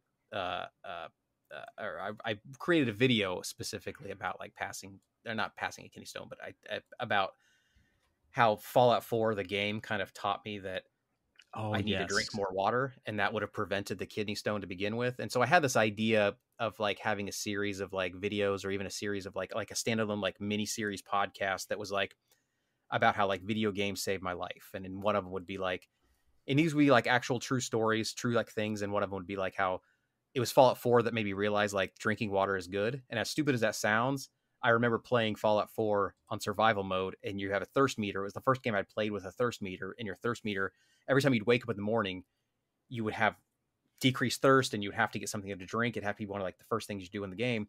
And I remember thinking like, that's stupid. Who drinks water when they wake up? That doesn't happen. And then it was later, like when I went to the doctor, had kidney stones and stuff, and the doctor was like, you gotta start drinking water, man. I remember the doctor specifically, this is a fun visual, so I'll be quick with it. I won't get too far off, I promise, although I probably already am. But one of my favorite things was like the doctor who, when I went in to get kidney stone, get it checked out and everything, the doctor's like, okay, well, we gotta monitor you for a little bit for whatever reason, even though I showed him the video that I was peeing blood. Like, here you go. Like it's you don't have to monitor me, but like they had to monitor me. And so, they gave me these 2 big red buckets or jugs, and they're like, okay, fill these up and come back, and then, you know, we'll do studies or whatever. And I remember when they gave me 2 jugs, I was like, what is this, like in case like on the way to the parking lot, someone steals one from me? Like, why do I need 2? There's no reason. There's no way someone would fill up 2 of these things. That's ridiculous. And sure enough, I underperformed. And when I went back to the doctor, like when I gave the doctor the jugs, you know that feeling you get like when you're walking down the steps and you think you're on the last step, you're confident you're on that last step, but you're not, and your whole body's like the jolt. spatially like jarring. That was how the doctor reacted when I gave him 2 jugs that he thought were heavy. So the doctor received these 2 jugs, like prepping for like, this is going to be heavy. The doctor was like, what? Like, did you? And he didn't even do any test. He goes, I can tell you right now, you're chronically dehydrated. Like, I don't need any more tests. Like, wow. All right. Well, that solves that problem. It's like the pea whisperer. Yeah. That's his last name was Whisperer. His first name was Peter. Oh man, Dr. P Whisperer, dude. Yes. I have not had a kidney stone before. They're pretty great. Pretty cool. I mean, is that what I need to do to get big on YouTube? 100,000 views on that one. Like, that is so. It's dishearteningly large compared to any views that any of my other videos have gotten. Like, I need to start doing reviews while passing kidney stones, or I need to start talking about like video games while passing kidney stones, because that's what people want, man. They want to see this guy in pain. I get it. I've seen my face. I mean, it is ripe for SEO, because I'm sure a lot of people thought they had a kidney stone or were told that they had one and looked up like, oh my God, what's this going to be like?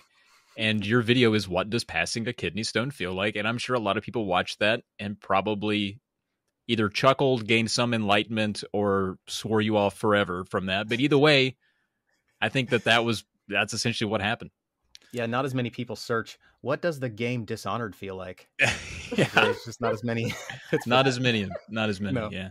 So I'm just saying, you need to have more like, unique kind of ailments that you can talk about. And I think that's what gets people going. Yeah. Every 30 days, I get a new disease. We'll put that as, this goes into Podcast Island. This is a good idea. Podcast Island for sure. It starts on day 50 or day like 15, and I'm already just like exhausted from all 15 of the previous diseases, and like, I don't know, guys, man. What are we talking about today? What do I have? Lupus. Oh, God, it's never lupus. Man. It's never be a tough one. I don't know, how do you even get lupus? How did I get this, guys? How am I? I don't think you could just contract that, right? I'm looking around thinking I see people from my like hallucination disease from 3 months ago. I'm still seeing them, like, right? Yeah, you're never really completely cured of the last one. That's always the problem. That's the problem. That's the compounding error. Isn't there an episode of The Simpsons where Mr. Burns goes to the doctor and he's like, you have every disease known to man, but they're all fighting. It's like they're all congested and they can't get through to your organs or something. Yeah, I don't it's like know. the reason he's alive is because he has every disease. Like, that's the only way it works. They're fighting to keep him going. Yeah. Maybe that's Caleb. Maybe there so. You go. That sounds like a good podcast. Is there anything else you would like to share about yourselves or life or kidney stones or? Man, I feel like I've never talked about myself this long, and then someone keep asking me to do it. So I don't know if you've been like kindly trying to get us out of here. You're like, all right, seriously, anything else? Seriously. One more thing from either of you? She's doing a favor for the world by exhausting every potential now, so you never have to talk ever again. That's a good stuff. There'll be round 2 fight. Yeah. That's what's going to happen. I think I'm tapped out. Yeah, nothing for me. I think I've exposed myself as much as any one person or group of people could ever want. So yeah. I wasn't expecting that sentence to come out of your mouth, Caleb. It's an interesting way to phrase that. Listening the last hour and a half? I don't know. You were talking about House of Leaves, and you're talking about psychology. And I've exposed myself. You know what? As long as it's not hurting people, That's true. As long as it's benign and doesn't. It's funny then, right? So so you're saying if I expose myself to people, it's funny. Is that maybe? Yeah. This is becoming slightly a confession booth. Yeah, I'm not sure I agree with that statement. You might end up winning the lottery though, because then you'll be somewhere where you don't have to pay for your food or your shelter, but it might be for a predetermined amount of time, and you might have to go to the courtroom. You have to wear the same uniform every day. That all sounds actually pretty glorious. I'm the type of person, I wear the same outfit every day. It's that decision fatigue thing. Yeah, I do like wear the same clothes every day. Yeah, you're like Ernest P. Worrell. You just have a closet full of red shirts with 3 buttons on top. He's a smart man. Yeah, He's a smart man. Was. Rest in peace. Rest in peace, Ernest P. Worrell. No relation to Dr. P. Whisperer. P. Whisperer. Where, if people want to stalk you, where Hmm. could they find you? My bedroom mostly. If they're good at stalking, they'll see me there, I guess. If they're ninjas. Yep, ninjas. You go, Travis. You go first. I've been talking forever. Oh, sure. Yeah. Well, you can find me on, you can find all of my podcasts at polymedia.com. That'd be a good way to start. And there's not just the ones that I listed earlier. We have a few more on our network that are really good. So go there and check all those out. And then on Twitter and Instagram, I'm at Trav Plays Games. I have various other Twitter accounts for all the other podcasts I won't run through, but just believe they exist. And then if you want them, you can seek them out.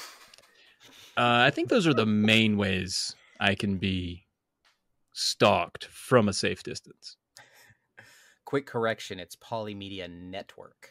Oh, what did I say? Just You said Polymedia? Polymedia. Ah, yes, that is true. It's Yeah. polymedianetwork.com. Yeah. Thank you, Caleb. No problem. That's what I'm here for. That's your rival gang. That's what they're going to find. Yeah.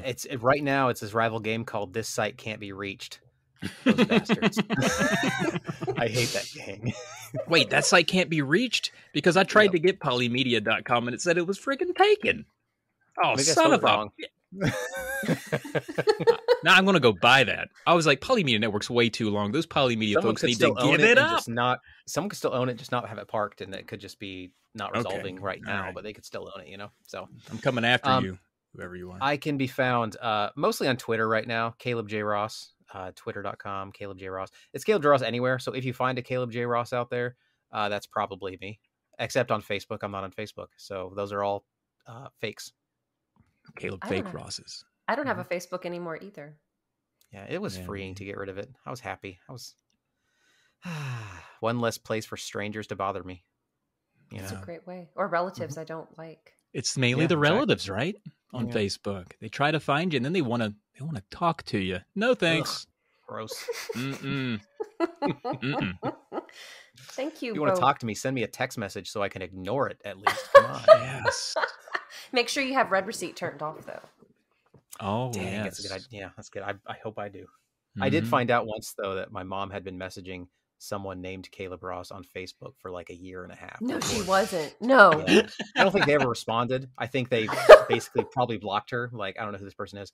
But I told my mom, like, I'm not on Facebook. She was like, yes, you are. And she tried to tell me. I'm like, No, I've not been on Facebook for, yeah, my mom's great. She's like, your other family's nice. I didn't know you had 4 sons. So wait, did this person have a picture, like a real person picture, or like an avatar of some kind? Or I didn't see the profile, but I would really hope not. My mom, she's going a little blind in her old age, but I Aw. hope she's not too terribly hard of sight to like see a picture and think that's my son. How was Um, your trip so- to Cancun, Caleb? Everybody looked happy in the pictures. I didn't know you were going to Cancun. So I'm hoping that there maybe just wasn't a picture. That's the best thing. Yeah. And what's great is my mom is such an awesome person that I didn't even hesitate to tell her that was the wrong person. Like when it came up, I wasn't even trying to dodge and be like, "Oh, mom, actually," I was like, "You dummy, that's not me. I'm not on Facebook." Did she give him her social security number? I hope not. I think she's not quite that far gone. I hope anyway. God. Oh my God. Credit cards. She probably Coming gave them up. your Oh, social God. security. Caleb, I was digging through the drawer and I found your old social security card. I don't know if you remember the number. I'm going to type it out here for you. My mom became an uppity, frumpity kind of high class person. Just Never now. met your mom. She gets all the accents. I have no idea what she sounds like. Do you two get to meet in person ever? Yeah, we did. We met at MagFest a month ago. And we met a couple times before that at various get-togethers with numerous factions of internet nerddom we've been a part of. But yeah, we've enjoyed it. It's always a delight. Slept feet from Caleb. You know what? I don't have it in here. I wish I did. I have a pillow with Caleb's face on it. Do you really? Yeah, Yeah, I do. it's as disgustingly creepy as you think it would be. Like a waifu pillow? No, it should be though. That's a good. Oh, next I'm gonna get you the rest of the body as a gift. It's going to be a pillow with just my body, and you can just kind of put them together. Man, if I wouldn't interrupt this whole podcast, I would go get it. That pillow is really something special. It was gotten. Caleb and I will just talk. We did a secret Santa. Well, maybe Caleb can explain the origin of this pillow that I'm going to go get. I want to know why it's not hidden down here. Like, it's somewhere else in your house, which tells me I'm not going to keep it in my office. It's weird, man. Instead, going to keep it upstairs with your family? No. It's in the game room, buried under blankets. I'm afraid of it. It's like a gremlin. I thought this was just a different corner of your game room. Okay. No. I live in a giant palace. Give me a second while I go to the other quadrant to get this pillow. You're gonna make walking away noises. Just yeah. I'm just gonna... Yes, get on the intercom and tell my butler I'm on my way. Right, give me just 1 sec. Do people still have butlers? Us fancy rich people do. I don't know about you. No, I'm sure someone does. Some ridiculous person out there has a person that they love to order around and forced to do things that are beneath them. I'm sure that exists, right? It's got to somewhere. Within the last few years, I was curious about butlers, and there's like a butler society, and they can teach you how to be a butler. And that's awesome. I know, right? That would be a fun book to read. I should go to that class and just write like a whole nonfiction book about it. Okay, I'm back with this pillow. I know it didn't take me as long as you thought it would. I'm sorry, because I took the tram, so it was a quick. A quick jaunt over. So did you explain the origin? Not at all. Okay. Not at all. So many years ago, like we've known each other for 30 years, but a few years ago, Caleb released a video and I paused it at a weird time when he was talking, and he had a funny face at this point. And I cropped it out and it kind of became a meme in our Discord to the point that we made it an emoji in our Discord, right? As you do. And then at some point after that, one of our friends, Josh Leslie, goes by Hype Man. He jokingly took that emoji and took the image of it, went to some website and put it on a custom pillow and threatened to buy it for someone, like as a joke. We were like, wow, that would be a creepy pillow. Like, yeah, it would be. Years go by and we do a secret Santa exchange in the Discord. And I get, Josh gets me, and he knows exactly what to get at this point. So he goes back to that website, throws that face on there, actually gets the pillow made. And it shows up. And it's two sides of Caleb's face. It's comically large and terribly terrifying. You think you can hide from it. You think you can hide from it. I have big nostrils, and seeing them that size. You think you can hide from it, but it's on both sides. That's for somehow the creepiest part. I know. You want to be able to just turn yourself away from it in case, like, hey, maybe don't look at me right now. Oh God, here it comes again. And it doesn't stop. Yeah, and you brought that to MagFest. We shared a hotel room. And so I was able to wake up next to that sexy little pillow every morning. I sent a picture of it to my wife, and I was like, morning, honey, or whatever. She's like, that's awful. Like, don't ever send that to me again. Yeah, it's fun to hide around the house and scare my kid and my wife with. It's good. Because it's not even that it's Caleb's face. I don't want it to be like Caleb has it. It's just it's a face that's already kind of like spooky in a way, like he's seeing a ghost, but it's also like such a big pillow. I didn't expect it to be so big. It's so intrusive. That is what I also I'm not sure how to feel about it, but like you're saying it, you're talking about this pillow as though the pillow is the problem, but based on the pillow's reaction, it's seeing something not very appealing either. So what are you doing in front of that pillow? That's what we all want to know, isn't it? Think about it. Okay. Do you remember what it was that caused that reaction, or you were just talking normally and it froze? I was probably talking. I can be very expressionate sometimes, especially if all I have to talk to is a camera and I have to sort of like project and do more hand motion than I'm doing now. So I'm guessing I was probably saying something like, describing the recipe for the most bland bowl of oatmeal ever, and I was probably like, sugar or something. Sugar. I'm sure. Oh my God. Can people order that pillow? No. Probably. And if you'd like it, I'll be sending Celeste the link and she can add it into the show notes below. I'll go through my address book and be like, who has a birthday coming up? Everybody needs one of these. Just no explanation, no note. Just that pillow shows up at their Surprise. door. That's how you get people out of your life. You can put on headphones and pretend to listen to stuff, or you can send them pillows with my face on them. It works. I love the Why- pillow. Why don't It's you fun. bring it with you on a flight? There you go, Yeah, Caleb. Travis. Yeah.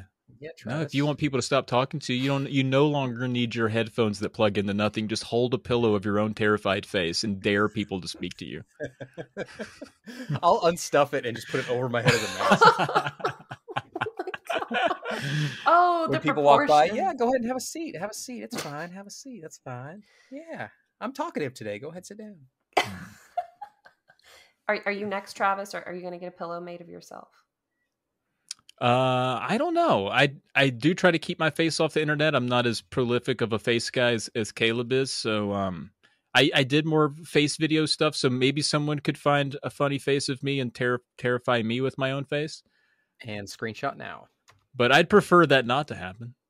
But it's okay if it does. I mean, Caleb looked like he was having so much fun with a pillow of his own face. I was a little jealous. I was like, man, I kind of wish it was my face that I could play with on my own pillow. Yeah, Oh, you could it's a put comfortable pillow. It's not bad, put though. Actually, it's good a quality. wig. Put a wig on it. Like dress it get up. a wig on that. Yeah. I should have saved all the hair my hair up until about 2 weeks ago was down to here. I should have Really? saved all of it. Yeah. I should have. Damn it. Was it really that long? Yeah. I felt like during the pandemic, I thought if there's one, like I'm morbidly curious about a lot of things, and I was morbidly curious about how gross I could get my hair, because I don't have good hair. Like my hair is very thin. Did you have dreadlocks just- at one point? I had dreadlocks at one point, and so I'm like, I want to see how gross this can get. And my wife, God bless her, she put up with it. She was the one who helped me get dreadlocks in college, so she knows my tendencies to just see how gross things can get. And so that's what I did. I just let it grow out, and it got as gross as you would think. Like it was not a good look. I thought it was a good look. Thank you for saying that. But yeah, it was pretty bad. But yeah, I should store more moral of the story. I should have kept my hair and mailed it to you. I don't know why I didn't do that. Next time. Next time. Yeah. It'll grow back. You can make a voodoo doll of Caleb. Would you like that, Caleb? Me to be in Kinda control of you in that way? Yeah. I want to be able to blame the stupid things I do on that. When I trip over my cat, I'll be like, Travis is probably poking a needle in my ankle, my voodoo ankle. I think you should get that dead cat up. Don't let Stop it lay. poking holes in my cat. Voodoo doll. That's the problem. I've actually never tried one before, so I'm not like a voodoo expert or anything. But you live in Louisiana. Yeah. That's all you guys do. Yeah, that's Right? if I had Oh, a stereotype for Louisiana people, it's basically just eating gumbo and stabbing dolls. That's like the two things I know that you guys do quite often. I mean, that's what I do first thing in the morning. I just I sit up in bed and my bowl of gumbo is just waiting for me, and I go as I'm using the toilet. I stab a doll. There you go. Stab your toilet doll. Yeah, that's how you flush, right? You have a toilet shaped doll, and you just put a needle in it. And it's perfect. Ah, Works man. out. Life This would is be why way we more script tales. We convenient. don't let Caleb have free reign. Script him. Script that guy. Is there an estimated time frame for when the next episode will be coming out for Tales of the Lesser Medium? Man, at this Or time, I would committed? say no, but hopefully within like the next, I don't know, Caleb's probably going to cringe when I say this. Hopefully within the next 7 or 8 years. 7 or 8 years, Oh, God. month and a half. That's probably fine. Yeah, it is. To be fair, like Travis is dancing around the fact that it's currently kind of in my hands right now. But now that the Edith Finch book is tied up as much as it can be for now, that's kind of what I have creative time to dedicate to. So yeah, that doesn't sound unreasonable. Yeah, I do can't our wait. best. I can't It's wait. good to hear that someone can't wait for something we've made, Travis. Doesn't that I feel know. good? It makes me want to make more of them. That's good. Thank you, Well, Celeste. Whoa. So actually, before I was doing research on things outside of Tales of the Lesser Medium, and I watched the track and field video on your YouTube. Oh, the Nest Friend? Mm-hmm. Oh, nice. I grew up playing track and field too, and the clay pigeon shooting inspired me to write an article for Read Only magazine where the theme was shoot. And I did research on the Olympics that year, 1988, and I Mhm. pretended that I was an Olympic competitor, and I researched I've never shot a gun before. So I was researching like, well, how does someone stand if they're going to shoot a clay pigeon, and what does it all entail? So I watched YouTube videos, and I researched poses and the type of gun and why you hold it a certain way. So I enjoyed. That's cool. I enjoyed That that is cool. video. I appreciate that a lot. It also made me realize I'm not the only person who is not good at that game. Thank you for that, because I never got the pistol shooting or the hang glider. What I found in doing a lot of those videos, I think a lot of NES players especially have a reputation for having that like get good mentality of these games, they're Nintendo hard, and if you didn't beat them, you're not good at them. You need to try harder and get better. But I've noticed most people really in the comments at least relate to me when I'm like, this game is hard and actually kind of sucks for it. A lot of people are like, right? Yeah. And I didn't expect that. Occasionally you'll get those people, but usually their correction or their correcting of you or trying to explain something to you is not as, I guess, salty as I expected it to be, which is weird because, Alex Nestrunk is our friend, and his comment section is it's like a war in there. Everyone is mad at Alex always. And he's very like level in his opinions. And I was always anticipating that would be me with like at the NES, like the comment section would just be on fire and people would be so upset that I had this very normie take about a game. But I found that most people are like, nah, for real though, they're pretty hard and I hate them. I'm glad you covered this.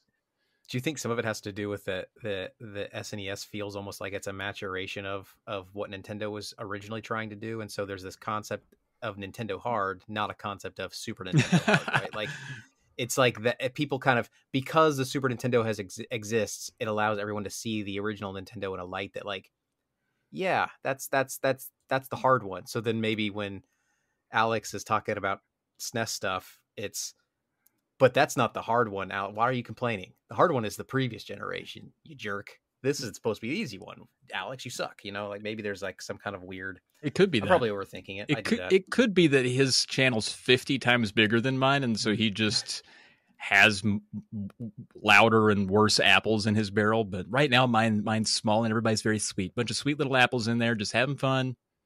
No one's in there mad about the NES yet. That's why don't let me get any bigger. I don't want people in there upset. That's a call to action, listeners. Go out there, leave some. Be rude in the comments. Come on, live a little bit. What are you doing? So that's a great segue to another question that I'm thinking of. How do you deal with criticism? Or what advice would you give to any type of creative pursuit that someone has where, maybe it's overwhelmingly joyful for them to create something, but if there's a place where people can spout off their opinions, they get some negative feedback. How do you deal with that? How do you roll with the punches? That's a really good question. I think that's something I wrestled with a lot in a way that, it didn't even exist. Like I would kind of preemptively think how I would react if someone didn't like the thing I was working on. So like the Nest Friend videos are a good example of that, where I would basically prepared myself for, there's going to be a lot of detractors in the comments that aren't going to like it. And, if you're really passionate about your work and you think you did a good job and you put it out there, and then it's kind of like no longer yours at that point, right? Mm-hmm. I think there is a process you have to go through to kind of let go of it and realize that. And I think at first it was really hard to get comments that were pretty harsh critiques. Some people often give like great advice and they're very nice about it, but sometimes there's a tone about it that kind of gets under your skin. And that really bothered me at first, where I could just tell somebody wasn't only critiquing the work, they were trying to hurt my feelings about it. Now that I've done it long enough, and I kind of have built this own like internal confidence through repetition of like, I know what it's worth and I know like essentially what level of quality that it is. I kind of like getting those comments now because I'm like, there they are. They're still out there. Like it's kind of nice for some reason. I don't know. It's kind of a weird thing where it's like, if those people didn't exist, this almost wouldn't feel real.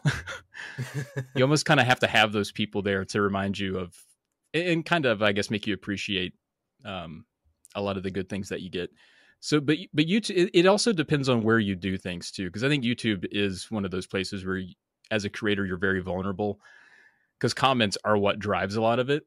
Podcasts are a little different, and I think a little less fulfilling because you do miss out on a direct line of feedback or interaction between yourself and your consumer, which is where I think our Discord, where people participate with us, is huge, because I spent a lot of time making podcasts. There's a lot of conversation in that Discord. It's not always about the podcast, but when it is, I'm like, what'd you like about it? Was it good? Because I spent a lot of time on it, and I don't like beg for that feedback, but I really appreciate it when it's there. And I think critiques are the same way. Like, I appreciate them because I don't get them very often through that. As for comedy, I'm very fragile. So if you're not laughing at me, I'll go cry in my car. Which is weird because him crying makes me laugh. And so Right? It's kind of this weird cyclical thing where, yeah. That is true, yeah. I think what you said about time is really worth, because your original question was kind of like, if I remember, it was kind of like advice, like what would you give like people who maybe fear, or how do you deal with that kind of critique? And I think time is a big one, because the more negative feedback you get, even the more positive feedback you get, eventually you start to build up an understanding of what it is that you're creating. To what Trav said, like you get such a firm understanding of what it is that you're creating, that then it becomes easy to decide what is actually valid feedback versus what is invalid feedback, whether it's negative or positive, or the tone is bad or the tone is angry. Those are all personality quirks. You know, if I could say the same thing in a nice way, I could say as I could say it in a negative way, but the actual like core of what they're saying, that's the thing that is worth paying attention to, not how they said it. And you start to develop this sense of what your thing is that you're creating, so that you can better understand what's valid and what's not. And I think if someone is truly like wanting to get better, they would actively want that kind of feedback. They would want people to tell them if something wasn't working, or something was good, or something was not good, and give justification for that. You know, I think it started with me. I don't know if maybe this is similar for you, Celeste, but when I was in college getting an English degree, I minored in creative writing. So we would have like a lot of creative writing courses. And one of the things that one of my professors did, which I'm so thankful that she did this, because it's helped, I think, inform how I approach creative efforts now, is when we had pages to read, or when we had a story that we had to submit or whatever, we would all sit around the table. There'd be 8 people or so in a classroom, and it'd be, you know, this day is this person's story. And when that person's story was up for critique, everyone will have come to the table having already read it. They have their ideas, things they want to talk about. But what was incredibly important was the instructor had a very strict rule that the person who wrote the story is not allowed to talk at all. They can't say anything. They can't ask questions. They just have to sit there and listen to the conversation that's taking place about their story. And that really sort of built a resolve for me to sort of understand people are generally like, it helped me really see that like the feedback that is important, and the feedback that can help me get better, is the feedback that's about the product and not about me.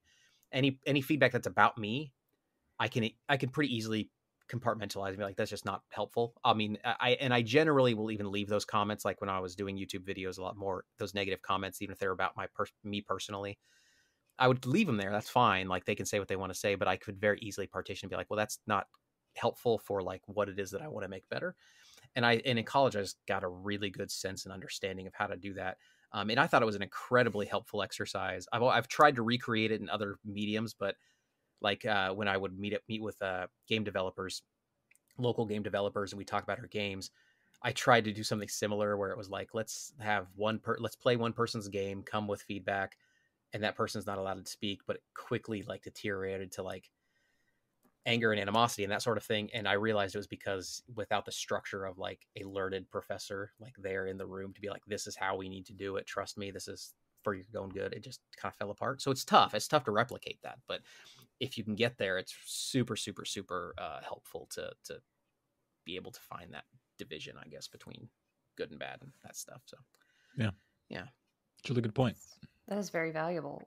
My minored, or my concentration was in creative writing as well. And in the poetry class, especially, we all had pen names, and we'd gather around and take turns reading whatever poetry it was. And you didn't know who was who. So that I think also helped the other students who were probably all friends with one another, and you didn't want to be a jerk, but you wanted to offer constructive, helpful feedback. So that, I love that idea. And again, it's about the product. It's not a personal attack, and it's only to help you get better. I mean, if you think about it, also kind of to your point about like the YouTube comments, don't take advice from someone, or don't take criticism from someone you wouldn't take advice from. Right. Yeah. I mean, that makes sense. that also comes with the caveat of, okay, are you just full of yourself, or I guess it depends on the situation. I have to ask myself, okay, am I just being overly sensitive, or is this truly someone I would not take advice from? But yeah, it's true. It's true. And you got, I think a lot of people will take offense to comments, or they'll be offended by comments, even comments that are meant to be offensive, like the trolls on the internet. I think what happens is a lot of times people will feel deflated by those and give up entirely. And if that's the case, honestly, that's probably for the most part okay, because that probably is a signal that maybe that wasn't a creative outlet that person was terribly passionate about. And it's good to learn that early than to do it for years and years and years and maybe not realize that you didn't actually like it as much as you did. So if you get deflated pretty easily, then maybe look for something else, or maybe try again, or see what it is. But it's okay to like give up on something that you think you're passionate about, because maybe you're not. And that's one part of it. Yeah, I don't know. I guess that was probably the only point I was trying to make. Sorry, I forgot my train of thought there halfway through. It happens. Caleb, my critique of you is that you need to organize your ideas better. That was Bush League. That was a Bush League way to organize your thoughts. All right, take that. Put that in your pocket. I hate you. You just need to put that in your pocket. All right, I'm trying to be nice. Well, you're failing. Like how you were talking about the different avenues you both pursue. Like I've done plays before, and every now and then my friends or the people involved in the theater say, "Hey, you're going to come audition again?" And I loved it, and it's great, but it's just at this point in my life, I don't have that kind of time to dedicate. And I love it and I miss it, but it's work. Yeah. It's a lot of work, and I enjoyed it. And I think you also have to ask yourself, Travis, with your yes man comment, that made me laugh, because I tend to be a yes woman. Like, I don't want to disappoint people, or they think highly of me because they're asking me to do something. But at some point you have to ask yourself, okay, is this bringing me the ultimate joy I need at this point in my life? Will I be able to give the attention necessary to make it the best it can be? Yeah. At a certain point you've said yes to a number of things, and you've had enough experiences to now know what it is that you can comfortably say no to, because you've landed on the things that make you happy. Like I do think being a yes person at early in life can be valuable. One of the stories my Spanish professor in college mentioned was when he first came to America. He was trying to find work on like a farm or whatever, and so there was one guy who had already worked there who spoke Spanish and English. At this time, he only spoke Spanish. My professor only spoke Spanish, and so he got to the farm, and the guy was translating, and so the farmer asked, like, "Hey, can you drive a tractor?" And the guy translated and said, "Hey, he's asking if you could drive a tractor. Before you answer," and he's saying this in Spanish to him, "Before you answer, I don't care. Just say yes." And so then, of course, this professor goes, "See, and then he learned how to drive a tractor in that. And so it was basically like, say yes to anything and then figure it out as you're doing it. Now, in a situation with a tractor, that can be very dangerous, but that idea was like, it was such an interesting idea to me, to be like, even if you can't kind of say you can, and then expose yourself as an imposter later, because there's something endearing about that, I think, where people are, in most situations, I would say people are willing to sort of help you out, because they know you're in a position where you need help. You said yes because you wanted to do this thing. You wanted to learn how to do this thing and be a part of this thing that person is probably also vested in. So to sort of take someone under their wing makes them feel good. And it sort of by and large ends up being a net positive to be like yes to things. But similar to we were talking about how your creative output, eventually you learn what it is that you are creating. So it's easier to sort of say no to certain pieces of feedback. It's the same kind of thing with just life in general. You've built up a whole lifetime of experiences. Now I know the things that I'm not so interested in. There's actually a term for this kind of thing, but I can't remember it off the top of my head, but it's from one of my nerdy psychology kind of books. But there's this concept. This concept happens a lot with like older people. As they get older, they tend to be set in their ways. There's this concept like old people are set in their ways. They're set in their ways. They're not going to change.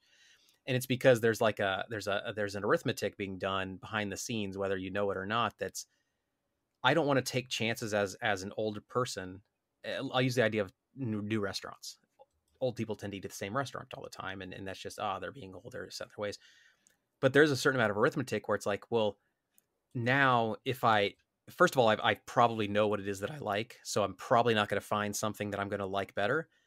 So that's part of like why I don't keep trying things. But the other part is, what if I do find something that I like better? Now I have to kind of rationalize that against a whole lifetime of having missed this thing.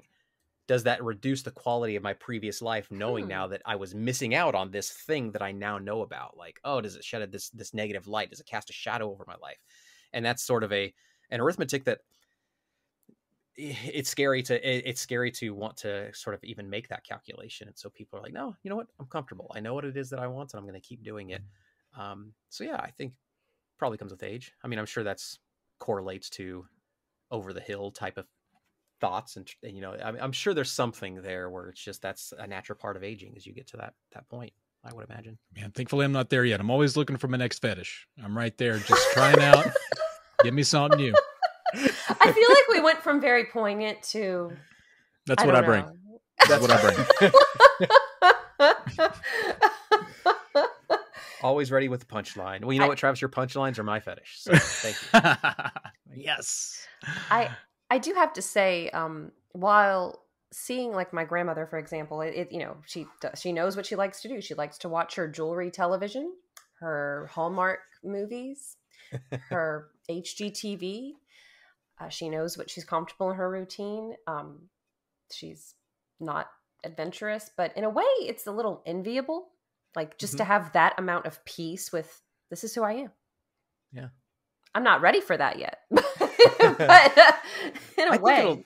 I think it happens. I don't know if, I don't know, and I'm not asking for anybody to out themselves in ages and anything, but I can say that I recently turned 40, and I feel like there was a light bulb sort of switch where I feel like up until 40, there was always this thing in my head where I thought this creative thing I'm doing could be my new career. Like maybe I could do this thing well enough that this will be my job. You know, maybe I could develop video games to such a degree that that's what I could make money off of. That would be awesome. Oh, that's so cool.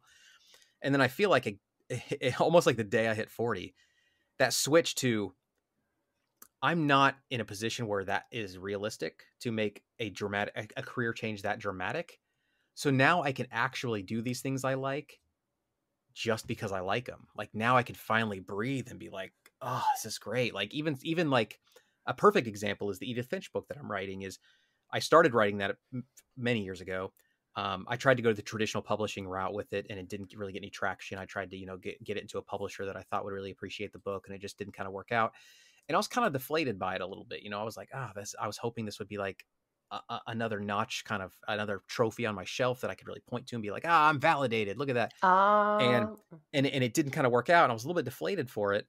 And then in tandem with me turning 40, and then also I think it really was that. And then I kind of started thinking about it. I'm like, well, now that I don't have that avenue and I've exhausted that avenue, now I can kind of do this and just write it for more fun than trying to find a market for it. And it just was so much of a better experience to do that. Be like, this is going to be so great. So now when it does get released, I'm going to be like, I don't know, it's going to feel like a different thing than my previous books where I was fighting for a publisher and I was trying to get it out there. And this is just going to feel different and probably feel better. And I'm just going to feel more relaxed about it. And I don't know, I'm excited to feel that, you know, it's going to be nice. That's beautiful. You're at peace, Caleb. You finally, it's all downhill from here. I love to hear that. All that's left to do is die. Yeah. Dang. That's got to if all be goes according to plan, will be 35 minutes, I think. Man, Oh my it's got to be a gosh. peaceful. Nice. That's gonna be weird if I die in 35 minutes. That's It would be gonna weird. really It'd be disappointing too. Celeste, would you take over for Caleb on Tales if? Sure, I'd have to play a lot of video games that I haven't played before. Honestly, you don't. You just have to follow the story on YouTube. I'm telling you, it's all. there are cheats. It's actually easier to get the story that way. Playing it, you're going to miss so much. Yeah, like some of these 40+ hour games. Oh my gosh. Oh my god, yeah. Yeah. That's why we do Earthbound now. That's a long game though. It is long actually for a Super Nintendo game, right? Yeah. Yeah, But what's nice about that is you can skip through the dialogue pretty quickly because you just have to skip through the battles. And the game itself, like the narrative game is maybe an hour. You're just skipping through fights. Yeah, I do. Now, I haven't played too many RPGs besides that and like the Paper Mario series, but what I love about Earthbound is that if you are super powerful, enemies avoid you, and if you happen to run into them, you won. Like you don't even have to fight. Are there RPGs like that? There are a few. Not as many as you think, not though, as many. right? I think the Dragon Quest series is pretty famous for that too, where the music will break out and then it'll be like such and such flee, and you're like, oh, thank God, I didn't want to fight them. I think more often they probably just don't throw those creatures at you anymore in terms of random battles. Like those just don't exist on the map anymore, right? Like if you get to a certain level. Yeah, I think in Final Fantasy you can, there's some where there's random encounters where you can take like potions that will make the random encounters less prevalent for a period of time, which kind of helps with that.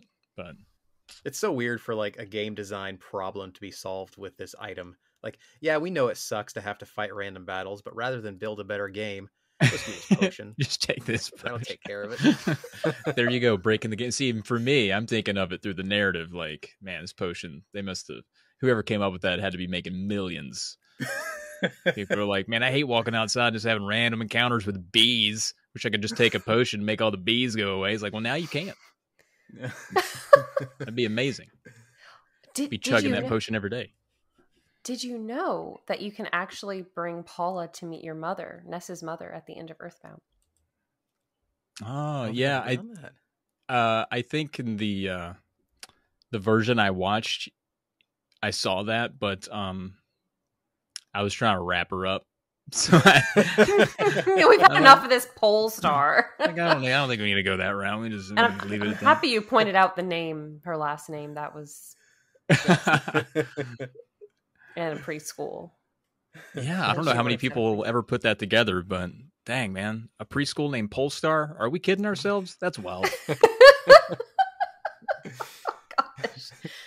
Oh, I feel like we could all talk for probably like 5-10 more hours, probably. Yeah, we promised we'd be your longest. Hopefully we've broke the record.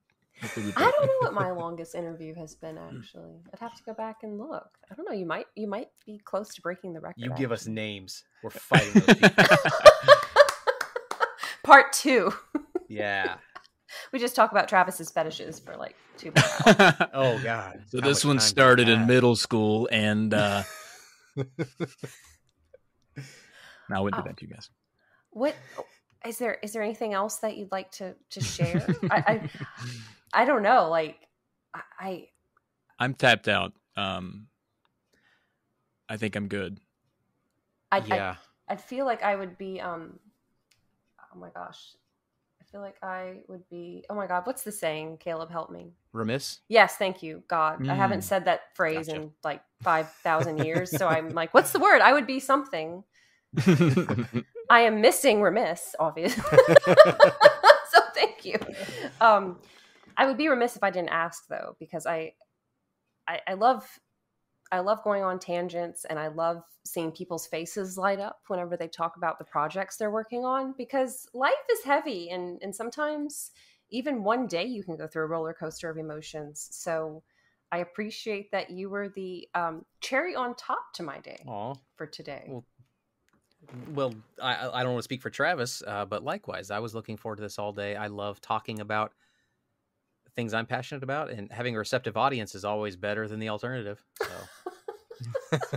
No, it's true. I think we live in a day and age where the things we do are, we're all independent artists, and it's exhausting to have to constantly market yourself. And it's nice for someone to just be like, hey, why don't you come here and talk all about the thing you're passionate about, and I'll show it to my audience of people. And that makes it really nice and easy, and it's really cool. And we really appreciate you thinking of us and having us on.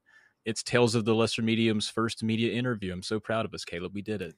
Yay! Oh, that's Yay. awesome. The first of one. The first of one. We did it. Oh, God. I'm sure you'll have many, many more. And I don't know, it's a way for, I like to keep the format very conversational. And yeah, sure, there are the typical questions of tell us about yourselves and how did you meet and blah, blah, blah. But just like these tangents, right? Like that's what I'm good for. I can go on so many tangents. So the tangent man. Thank you you for scripted enduring that. You should have scripted out his parts. That's should what have I scripted do. my answers. That would have been way better. I'm too lazy for that, to be honest with you. I'm way too That's lazy. fair. But by the time this podcast comes out, Travis will have performed his second improv show. Yeah, second stand-up. Stand-up. Oh, Yeah. wow. Is there any improv involved in that at all? No, that is well rehearsed and stressed over in advance. The improv is weird because it's, obviously all made up, but there's 2 hours of it I have to endure. That's what makes that hard. But I have another one of those next weekend. Oh my Nice. gosh. Yeah. Are you doing that next, Caleb? Is that something you're going to pursue, you think? Not in a bajillion years. Okay, No. we No, have there's- and we keep just making this podcast longer and longer. But we had our director come in and do some improv with us, and Caleb was a part of that. Oh, So yeah. he's done some improv. Yeah. He's pretty good. I mean, yeah, it's fun. It's the onstage stand-up comedy stuff that I would. That's easy. Probably neither. I would do neither in front of a crowd of strangers. I guess I The should stand-up's say, way easier. You wrote it all down. You just got to say it. Yeah, but then if it does, if it doesn't land, that's 100% my fault. Then you Instead of maybe just Go like write 50% something my else. It's fine. Caleb, I'll exhaust audience members before I come up with something funny enough to talk about. I will. Okay, I will looked it tell up. you. Austin Campbell was your longest, 2 hours and 2 minutes. So I think we got him. We took him down. Austin, you had a good run, Austin. bud. Man. Oh, he's Actually, he's- no. I'm sorry. Uh-oh. Laurent D. That's not me. I didn't interview him though. Okay, so that don't count. Gosh, man, he packed in 3 hours. That was with our boy Good Ed. job. Okay, all right. Well, then we'll put an asterisk beside that. But I think we got it. I'm gonna say we're victories. We're victors. Well, I will end this with something that will inspire both of you if you're ever afraid to pursue your dreams. I was in a play called Calendar Girls where I had to be Miss September, and I had to go on stage with honey buns over my chest. What? Like real honey? Like the What? edible honey buns? Mm-hmm. That's wild. Was this like a theater with the production budget to not be able to afford like I don't know, like you can afford honey buns. clothing? Have you bought a honey bun lately? Honey buns are expensive. You're right. I guess I was wrong. Oh, well, the theme was like a bakery, like a baked goods. So I had to pose in front of like croissants and cupcakes. Wow. And I held up Oh. honey buns artistically. What were the croissants covering? We'll let everyone use their imagination for that. But no, it was, if you look up Calendar Girls, it is a play and a movie, and it's actually a very sweet story, and it's very tastefully done. But that was the first Mhm. play that my boyfriend That's saw me scary. in, and Wow. my mom was sitting at the table with him. That's... Probably. Were they prepped? Oh yeah, I said, by the that's way, I'm Miss September, and they were like, "What?" And I was like, "You'll see." You'll see. That's not prepping. That is not prepping at all. That's And then Oh. all of the ladies had to be December, and we had wreaths. So Oh wow. it's very Dang. tastefully done. Like the other girls hold up like a blanket. The audience cannot see you as you get prepared. and I'm not a musical person, but I feel like isn't Calendar Girls it's a well-known like musical, right? Like it's Well, I did no singing. Nobody would have wanted to hear. is it not a musical? Maybe I'm wrong. Oh, Dream Girls. I think you're thinking Oh, of Dream Girls. I might be. That is a musical. Yeah. But Calendar Girls. So if I can go on stage with honey buns. That's right, Caleb. You can do anything, bud. I can too. Okay. Yeah. Got it. Yes. So again, listeners, follow your dreams. If someone asks you to do that, just say yes. Say yes. No Yes, questions. Just yes. Yeah, yes, and it all the way. Well, as a refresher, where can people find you if they? Oh yeah, we said I'll give that you about one an more hour chance. ago. Yeah, I'll give you one more chance for the the website. website. They'll You be in got the it, you notes got too. They'll be in the Sure, notes. in the notes as well. All right. So you can stalk me personally on Twitter and Instagram at Trav Plays Games. You can find all of my podcasts at polymedianetwork.com. And you can find all my YouTube business if you just look for Ness Friend on YouTube. And you can find me anywhere at Caleb J. Ross. That's one word, Caleb, letter J, Ross. Most active on Twitter. You can still visit all of my YouTube is youtube.com/Caleb J. Ross. All that's still up there and probably still good. Haven't made a video in a year and a half. I'm sure it's aged very well. Social climates don't change quickly enough for my comedy to be that bad yet. Man, so kidney stones are forever, though, bud. That's true. Kidney stones are forever. You should get a tattoo of that. Kidney stones are forever with the letter 4. That would be pretty badass. Thank you both so much. I know that for Travis, for you, you're an hour ahead, and I think Caleb and I are in the same time zone. Central, real time. Yeah. Yes. I don't even know how to do time zone math, but I think I'm in the lead right now. I think I'm a little further along in the day. I'm so excited for all the projects coming out, and I can't wait to see what other shows you have. And thank you for listening to the Talk the Walk episode about Life absolutely. is Strange. I'm a huge fan of walking simulators and mystery games and virtual novels. There's actually a game that came out last year that takes place in a real city in Louisiana called Norco. I have wanted to play that for so long, and I have not done it yet. But yeah, I'm excited. Highly recommend it. I think it hits home a little bit for me because it's only 45 minutes away from where I live. So I'm like, I recognize that place. Like, does it stand for like North County or North something? Does it stand for something, Norco? It does. New Orleans Refining Company. I was way off. Yeah. But close. I mean, actually, no, not at all. We actually don't have counties. Really? We have parishes. Mm-hmm. That's what a parish is. Okay, I didn't know it was like equivalent to kind of a. Okay, Yeah, because of Catholicism. Like, we were owned by the Spanish, we were owned by the French. It was like a ping pong match, and they were super Catholic, and they decided to go with parishes. They're like, we have to be really different. I mean, we're already like second to last in education, but we'll be first in being different. Okay, so thank you, Mississippi. I'm just kidding. I love Mississippi. I love Mississippi. I truly do. I go there often. I love Mississippi. Sure. Just to remind you how far you've come. Like, this is Louisiana is way better. Yeah. Thank you both so much. And if you ever find yourself here, I'd love to see you. You can eat alligator. You can. Oh, nice. All of that. I always wanted to get back at alligators. I might eat one. They've had plenty of human. It's our turn. I know. Oh, thank you everyone for listening. This has been an absolute delight. I look forward to interviews. I look forward to interviewing these two guys. They were so gracious and we're so excited. And I'm like, I'm very boring, but thank you for being excited to talk with me. And oh no, thank you. Yeah, thank you. And you can find other 1v1 interviews that are not as long as this one. They were gunning for that trophy right there. That's true. We got that championship. At bossrush.net, and you can find me on Twitter at FairyCrypt. But until next time, we'll talk to y'all later. Thanks, everybody. Bye. 1v1, the creator interview series, is a product of Boss Rush Media, LLC, and part of the Boss Rush Podcast Supplemental Podcast. This show is hosted by Celeste Roberts. You can also hear interviews from other Boss Rush Media members on your favorite podcast app or on YouTube. You can find me on Twitter and Instagram at FairyCrypt. To get updates on the latest episodes, follow the Boss Rush Podcast, Boss Rush Media, and Boss Rush Network on all major social media platforms, or subscribe to the Boss Rush podcast feed in your favorite podcast application. Join the Boss Rush Network Discord and Facebook groups to interact with other friends and fans. Thanks for listening, and we'll see you next time.